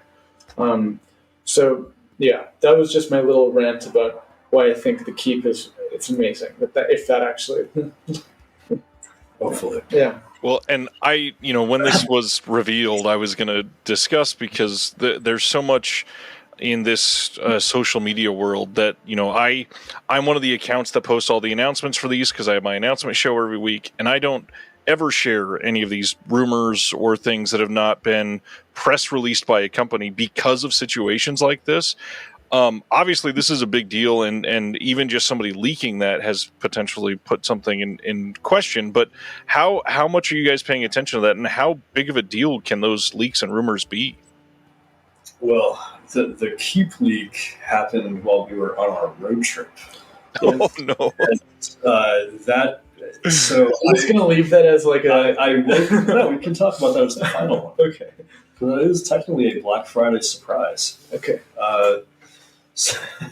Jesus, you're really going to so let I woke up to emails and texts, screenshots that ranged from just earnest, is this true, to panic. Right. And so I don't think anyone really has a clear grasp of why this artist decided to do what he did. And as far as I've never talked to him, so maybe I'm missing something here, but as far as I'm aware, no one on our side who talked to him really got a clear answer either. But yeah, it just sort of goes to show that you can never accurately predict. I mean, that's why there's such a degree of paranoia about the surprise titles. Right. And just like a lot of things that we do, because yeah, as this goes to one of your initial questions about like getting along with everyone, like as much as we do pretty much all get along and work together, there is always going to be some competition. Like, I hope that when I contact a filmmaker or a studio even and ask for requests, that no other company has made those same requests first. And if for nothing else, then it becomes a pointless bidding war between us. Like, it's much easier to just be the first one in and say, hey, I want to put this out. And the owner says, okay, here you go. Versus I'm the first one in or I'm the second one in. And then it makes it worse for whoever ends up getting it, because then the owner realizes, oh, I have two companies who want this thing. And then, yeah, like the whole legal situation with the Keep is very unusual. Usually, if movies have legal reasons why they can't be released, those legal reasons are either like a very clear path to fix it, and then it becomes like, do you want to spend the money to fix it? Versus the legal issues are so bad that even if money were no object, they still can't be fixed. Right. So the Keep was a unique situation. So when this happened and it was essentially put in jeopardy, it was really just defeating to feel kind of powerless. Like, it's not like we could just throw some money at it and it goes away, or, oh, well, it was going to be a surprise title, now let's announce it and problem solve. Like, it was more complicated, and it also unfortunately put Paramount in a more complicated situation. Yeah. So, but yeah, I don't know, that's digression. How do we even get onto this? Last one. What's the last one? The last one's Sliver, which another one, again, Paramount title, and they were delighted to provide all the material that they had for the unrated version, and so we were able to restore the unrated version and the R-rated version, and they even sent us what they thought might be additional scenes from the TV version, but they turned out to not be. So, all the same, it's a very nice package. Philip Noyce was involved in supervising the grade, so all of the previous home video releases of the film have not looked the way he wanted the film to look. And now it finally looks the way he wanted the film to look. Because again, it was a film that was kind of fraught with studio versus director dilemma. And, everything is all good, and he's excited about it coming out. Paramount's very excited about it coming out. But, part of that was, and this is again often the case with studios working with filmmakers who may have a very different idea of what they want their film to be than the studio that's actually paying for the film to exist. And tangent to this, I think that it's also very easy to be dismissive of the studio versus the director and always side with the director, but keep in mind that if a studio or even an independent producer is fronting hundreds of thousands, if not millions of dollars to make a movie, it's their money on the line. So if there's going to be a creative clash, it's not that the director may have the better idea or the clearer vision, but if the studio sees a problem, then they're going to do what they're going to do. So anyway, Sliver is finally looking the way Philip Noyce wanted it to look. That really makes it feel more like the neo-noir that he wanted to make. Really takes advantage of the photography and the lighting and the use of shadow and depth and deep blacks and creating a more ominous look. But it's still a beautiful 4K restoration from the original negative. No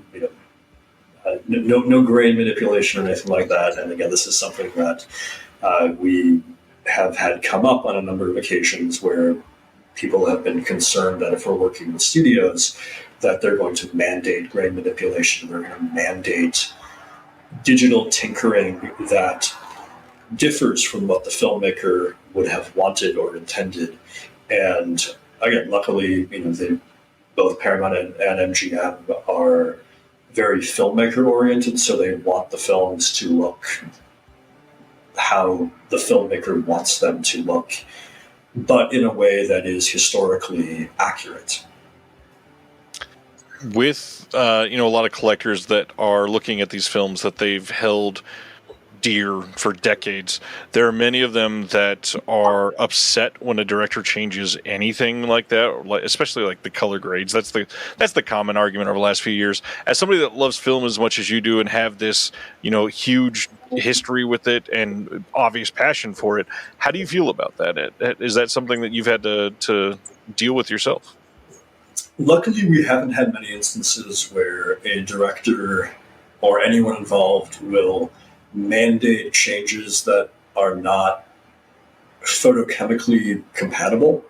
So I guess the distinction that I would make there is there's a big difference between a director saying, I wasn't, like in the case of Sliver, where Philip Noyce said that he timed his answer print to look a certain way, but then when the film came out, the timing didn't really match that. So it didn't look the way that he felt the photography should have been represented. And therefore, he took this opportunity to make it look like his answer print. Versus someone saying, I want to do digital relighting or digital repositions or re-edit in a way that's changing the way the film was created. And that's where I would draw a line. If it's possible to do the work on film, like if you wanted to make a new print or a new interpositive and the filmmaker said, this is how I want the color in this scene to look, and it can be done, then I don't necessarily have a problem with it unless it differs so radically that, someone watching the theatrical version versus the new version would feel like they're watching a different movie. Right. Then it's like this is revisionist creative work as opposed to historical creative work, which you also have to keep in mind that, and this is less true on the studio scale and more on the independent side, a lot of independent exploitation films were given single or very minimal corrections over the course of a reel. So you would have a 10 or 20 minute reel where if you look at the timing tapes or timing cards, which were the things that the lab would use to set the color correction to make prints, a reel that might have 200, 300, 500 different shots in it has 3 different corrections. And obviously, that's not going to be accurate to what the photography was. So if you look at something on a purely historical basis and say, I want it to look exactly like the release prints did, well, you're going to get a lot of things that look really bad. Not even like not subjectively bad, but objectively bad. Right. It doesn't matter how little you may know about historically accurate film color correction processes. Like, it's just going to look bad. Like, cutting from this angle to another angle in the same space, looking totally different exposures, different color temperatures, because they were done so cheaply and so quickly that there wasn't attention paid to making them look correct. So in the case of something like that, absolutely, we want it to look either the way the filmmaker says this is how it should look, or this is how I wanted it to look, but I wasn't able to. And in some cases, if the filmmaker isn't alive or isn't interested in being involved or just simply doesn't remember, trying to present the film in a way that reflects the integrity of the photography, not trying to make the photography look bad, but also is mindful of the photochemical processes that would have been available at the time the film was made. Yeah, there's been quite a few of these instances where it's simply just, imagine if I had access to these resources when I was making this movie, how much better things would be. And that's, I don't want to see them go in and change everything that people have been seeing for decades necessarily, but some of these like minor color grade changes, everybody gets in such an uproar, and it's like, it's barely affected. Well, okay, so for instance, and I think that we talked about, I don't know if this was part of the Against the Grain documentary or this was just something that was happening simultaneously. So different stocks, color film stocks from different eras look different. Yep. Some of that may have to do with deterioration and different levels of deterioration affecting the dyes. Other aspects may have to do with the stock itself favoring a certain color or contrast level or hue. And so, for instance, and this is something that Oscar and I constantly bicker about, there's an era from about 1975 to mid-1978 where Kodak introduced a new family of stocks called ECM2.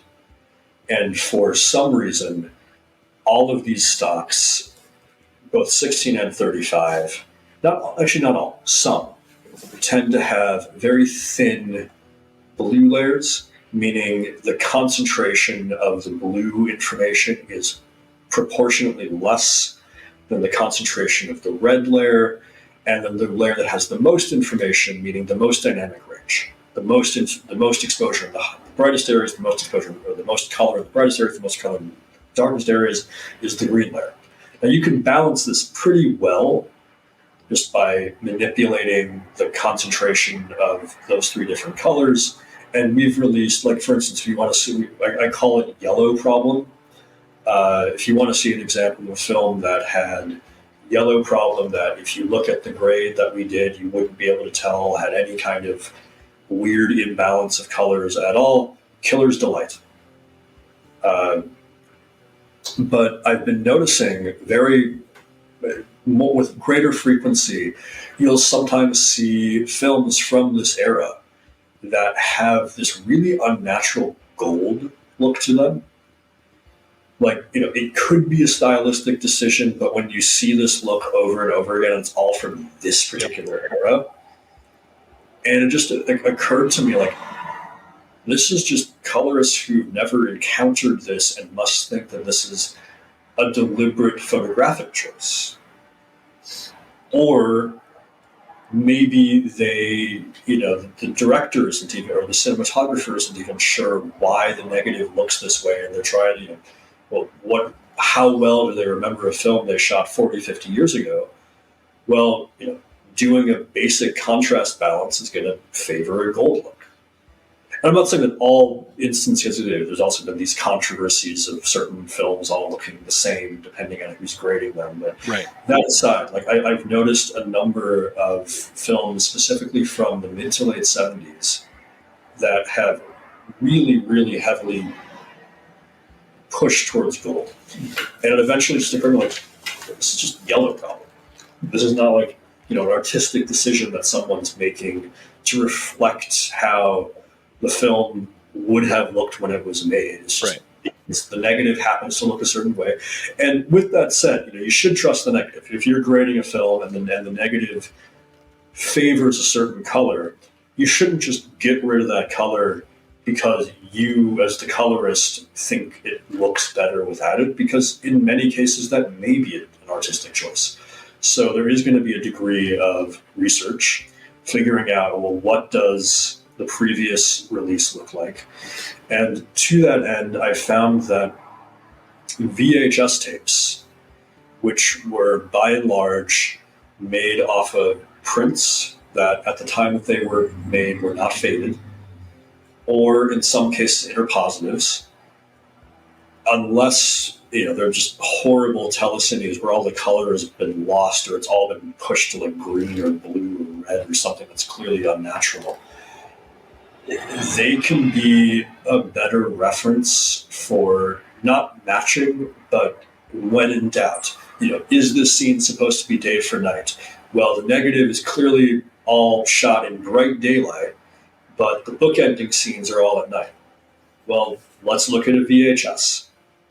Did they time this deep blue? Yes. Okay, day for night scene. Yep. Did they kind of seemingly try to change it, but they just didn't do a very good job at it? Yeah, probably day for night. Is it clearly bright and consistently bright throughout?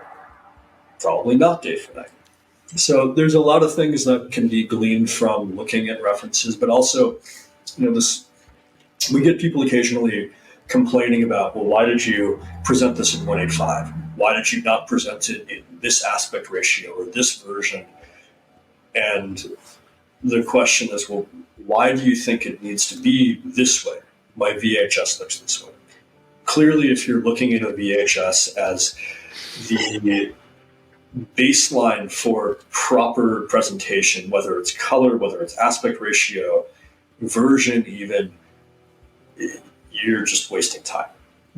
But there is value in looking at what previous versions of film might have looked like, both to look at what was done incorrectly, but also just as often as a guide for something that may not be abundantly clear based on the photography. Right. At least as a starting point. Yeah. On a very similar note, one of the big arguments in quality of some of these discs lately is regarding HDR. And for many of these companies, HDR is something they're still skeptical about, is how often it's needed and how it should be done and can be done. Is there an internal philosophy that Vinegar Syndrome was chasing for HDR? Because I know some people thought some of the first handful of 4Ks were a little hot. Any digital technology, doesn't matter what it is going to introduce its own set of problems. Film is made to be duplicated on film. It's made to be limited by what those duplication processes give you, which can be really vast and result in an immense amount of artistic freedom and creativity that there's no digital comparison of, or at least no look-based digital comparison of. But there's a lot of things you can do digitally that you very literally can't do on film. Right. And HDR is, on the one hand, a marketing tool because it's something that can be added to a release to make it seem more exciting, more special. You know, it's the cardboard of image quality. It's something that you can draw someone's attention by saying, it's HDR now, it's 4K now. But it's also a relevant tool. You know, you can pull an immense amount of detail out of an HDR grade that you're going to use even in a 4K SDR grade. And again, it depends on the film and the filmmaker's intentions and what the photography lends itself to. You know, if you have a film that has very deep blacks and deep, you know, the exposure was done in such a way to try to retain those really slight amounts of shadow detail, that might have been something where the photochemical process, even if that was all that was available when the film was made, was a hindrance to what the filmmaker would have wanted, and therefore, you know, exposing that additional detail isn't so much a revisionist form of grading, but a means of achieving something that they might have tried to do when they made the film and attempted to do on some scale, but weren't really able to do to the degree that they wanted. On the other hand, yeah, the brightness thing is a big problem. I mean, you know, we try to keep everything under 1,000 nits, and you can go exponentially higher, and that's, you know, sometimes, you know, we will have sometimes filmmakers who are involved in the grade get really excited that, you know, they can make an explosion blindingly bright, or they can, you know, pull so much out of the shadows that it's like, you know, making a night scene as evenly lit as a day scene. Right. And that's where we have to try to not say that their interest or their excitement is wrong, but try to explain to them that, you know, people who love your film love it in part because maybe of the thing that you think is a detriment or not as good as it could be.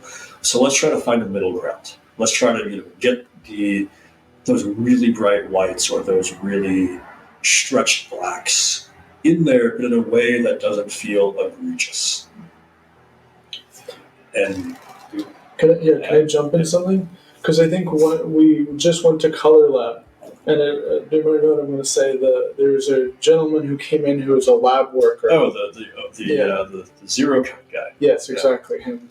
But he came in, and just randomly, we were talking with the Color Lab people who are all very film literate and care about this stuff. And he came in, and he kind of was just like, restoration, huh? Well, I don't like what they're doing these days with this 4K, UHD, HDR. And he to be perfectly honest, he was learning these terms out willy-nilly like he didn't care, but he knew exactly what he was talking about. I think he was a photochemical guy and a cinematographer, and he was someone who knew what film looked like when it came out. You know, I mean, everybody has these perceptions, but there's something sacrilegious. Even it's very new in the archiving space or the preservation space too, to actually say, let's not go from, let's not just do this because it's less scratches. Let's do it because there's way more information to actually glean from the actual OCN. That is the film. I think both of us have that opinion. But if you have the OCN, so the counter, though, and this is something again I've discussed ad length with Bob Morawski, who everyone again hopefully listening to this knows. Academy Award-winning editor, but as he would hopefully agree, more importantly, running Grindhouse Releasing and doing some of the best home video releases out there, period, from anyone. Like, hands down, including all of the Vinegar Syndrome releases, every other release coming out from any label, anywhere in the world, I would argue this year. The best release of the year, Hollywood 90028. I'm so excited it's out finally. And that was, again, like Bob tangent again, but that was like a project that Bob has been wanting to do, or had been wanting to do for decades, probably 20 years. Anyway, digression. So Bob and I have had numerous conversations about whether by going to the original negative, we are in that alone presenting the film in a way that it was never intended to be seen. Because you're never going to, you make a movie, you're never going to watch the negative. You can't watch the negative. The best thing you can watch in terms of clarity and quality is an answer print made off of the original negative. But that's still one generation down, and then you have printed through negative grain, versus, which is harsher, versus the very, very fine and soft print grain. And then you also have generational loss. And then, there's all of the, going back to what you can and cannot do photochemically, timing a film photochemically is going to look different, even if you try to really make it look the same, than anything you're going to do digitally. Because when you're very literally projecting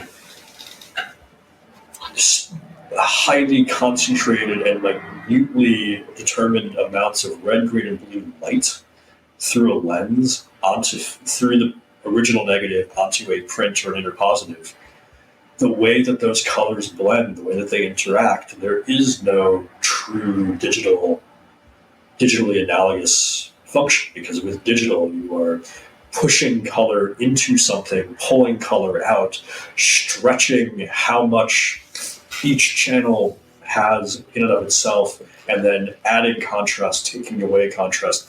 I mean, there's similar things you can do photochemically, but it's not the same.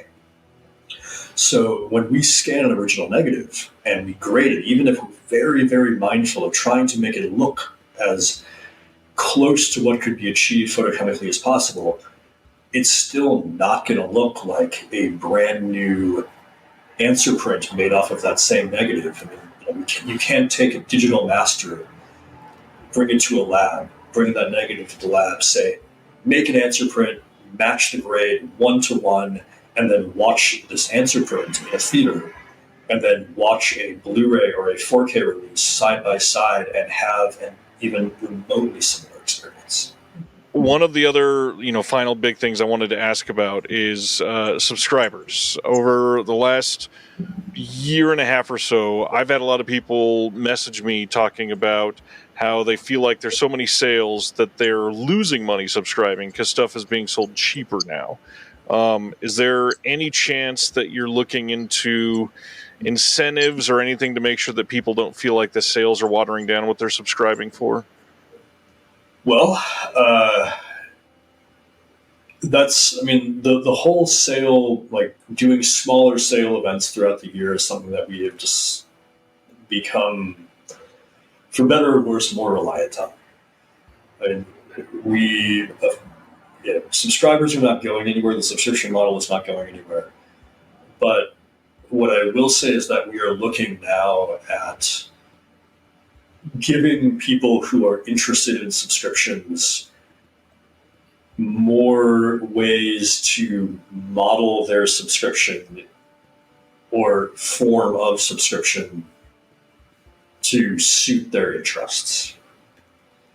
So the traditional subscriber model is not going anywhere, but we are looking at ways of expanding it and supplementing it in ways so that people who may have been hesitant to subscribe in the past would be more excited about it because of these alternatives, and that subscribers, the current model of subscribers who are happy with what they want and get and want to continue doing this, keep on receiving all of those benefits. And I know I'm being very vague here. I totally get it.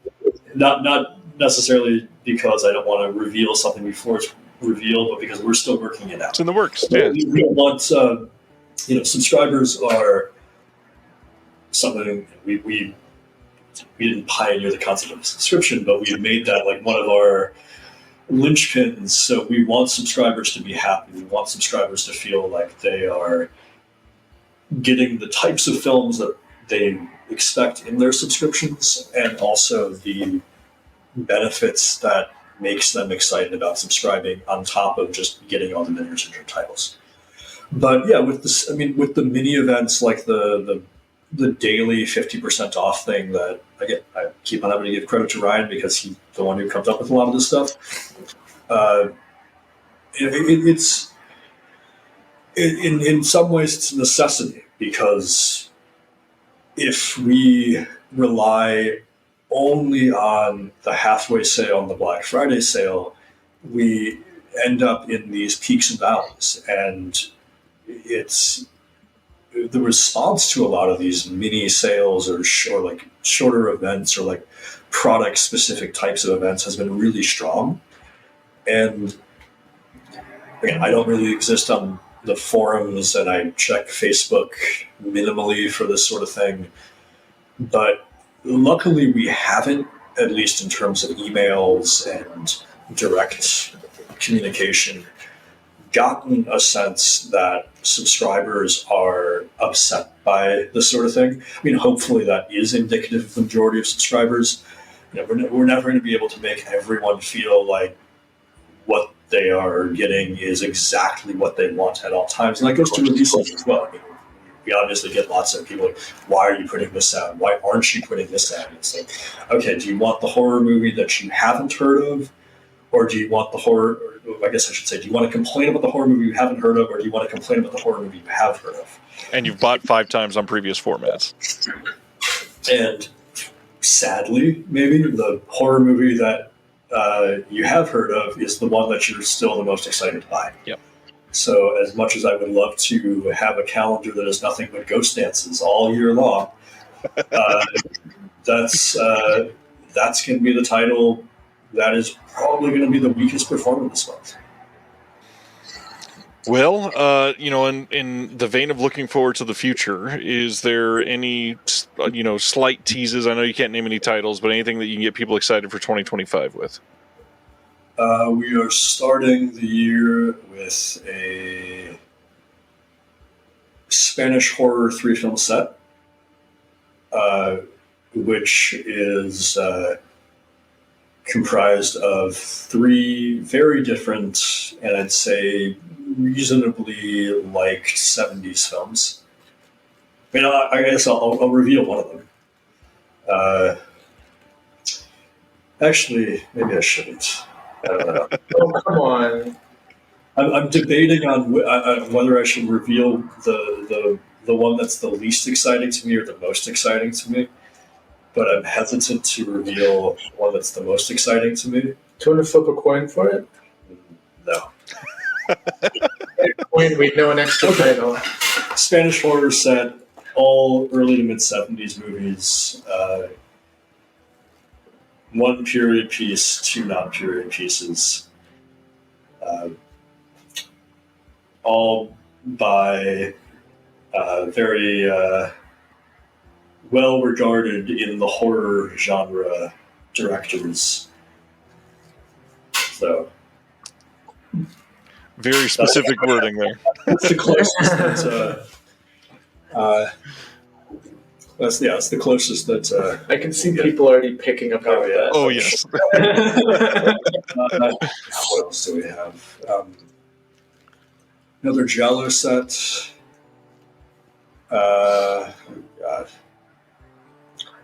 A movie that I really hope does well, because it's another one that was years in the making of getting the rights. Then we finally found the negative, and it's like one of these just demented, it's British actually, films that is. I watched it for the first time a few years ago, and it's like, I need this one.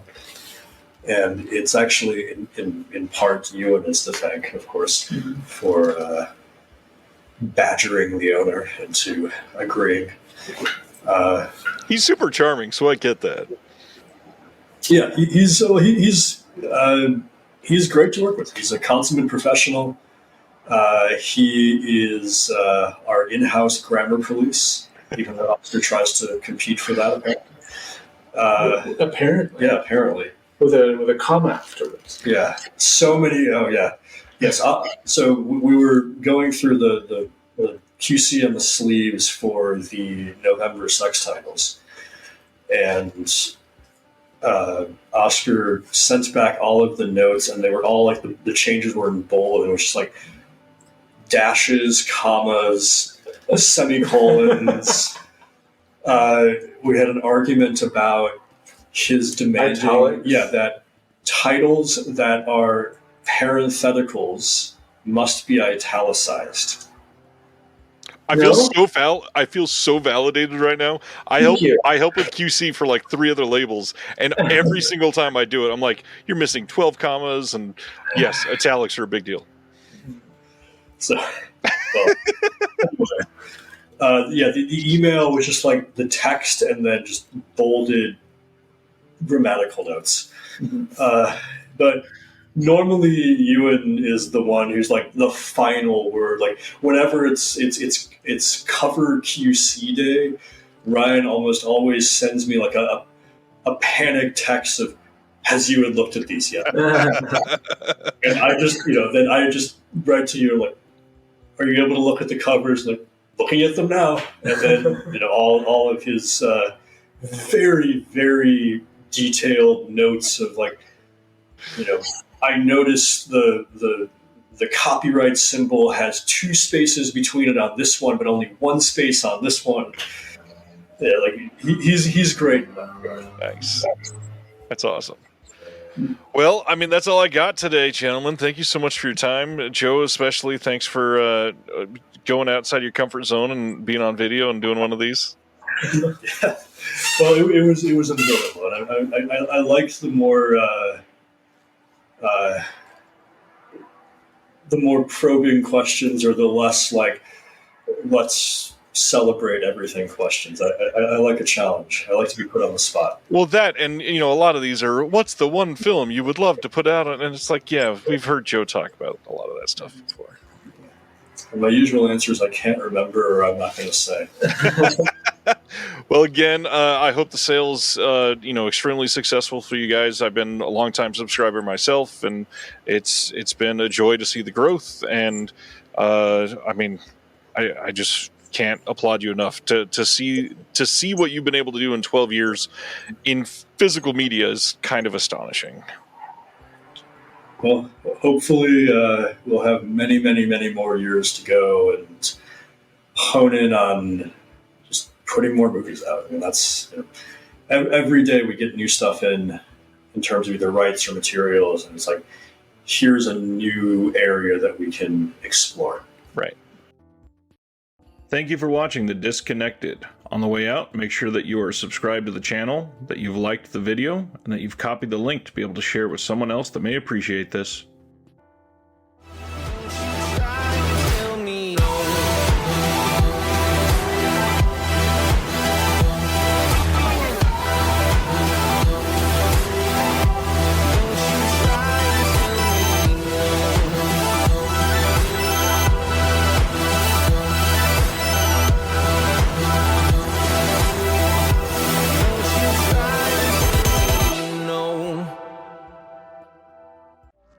Hey, this is Jason Kleberg from the Force 5 podcast, a show that forces a guest to come up with a movie-themed top 5 list topic, and then we reveal our picks on air. Top 5 heist films, top 5 tearjerkers, top 5 movie dogs. Every show you'll be asking yourself, what would be on my list? Guests include directors, screenwriters, actors, podcasters, musicians, authors, and even a professional wrestler.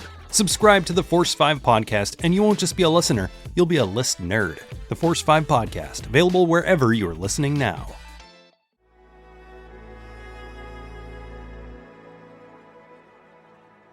Thank you for listening.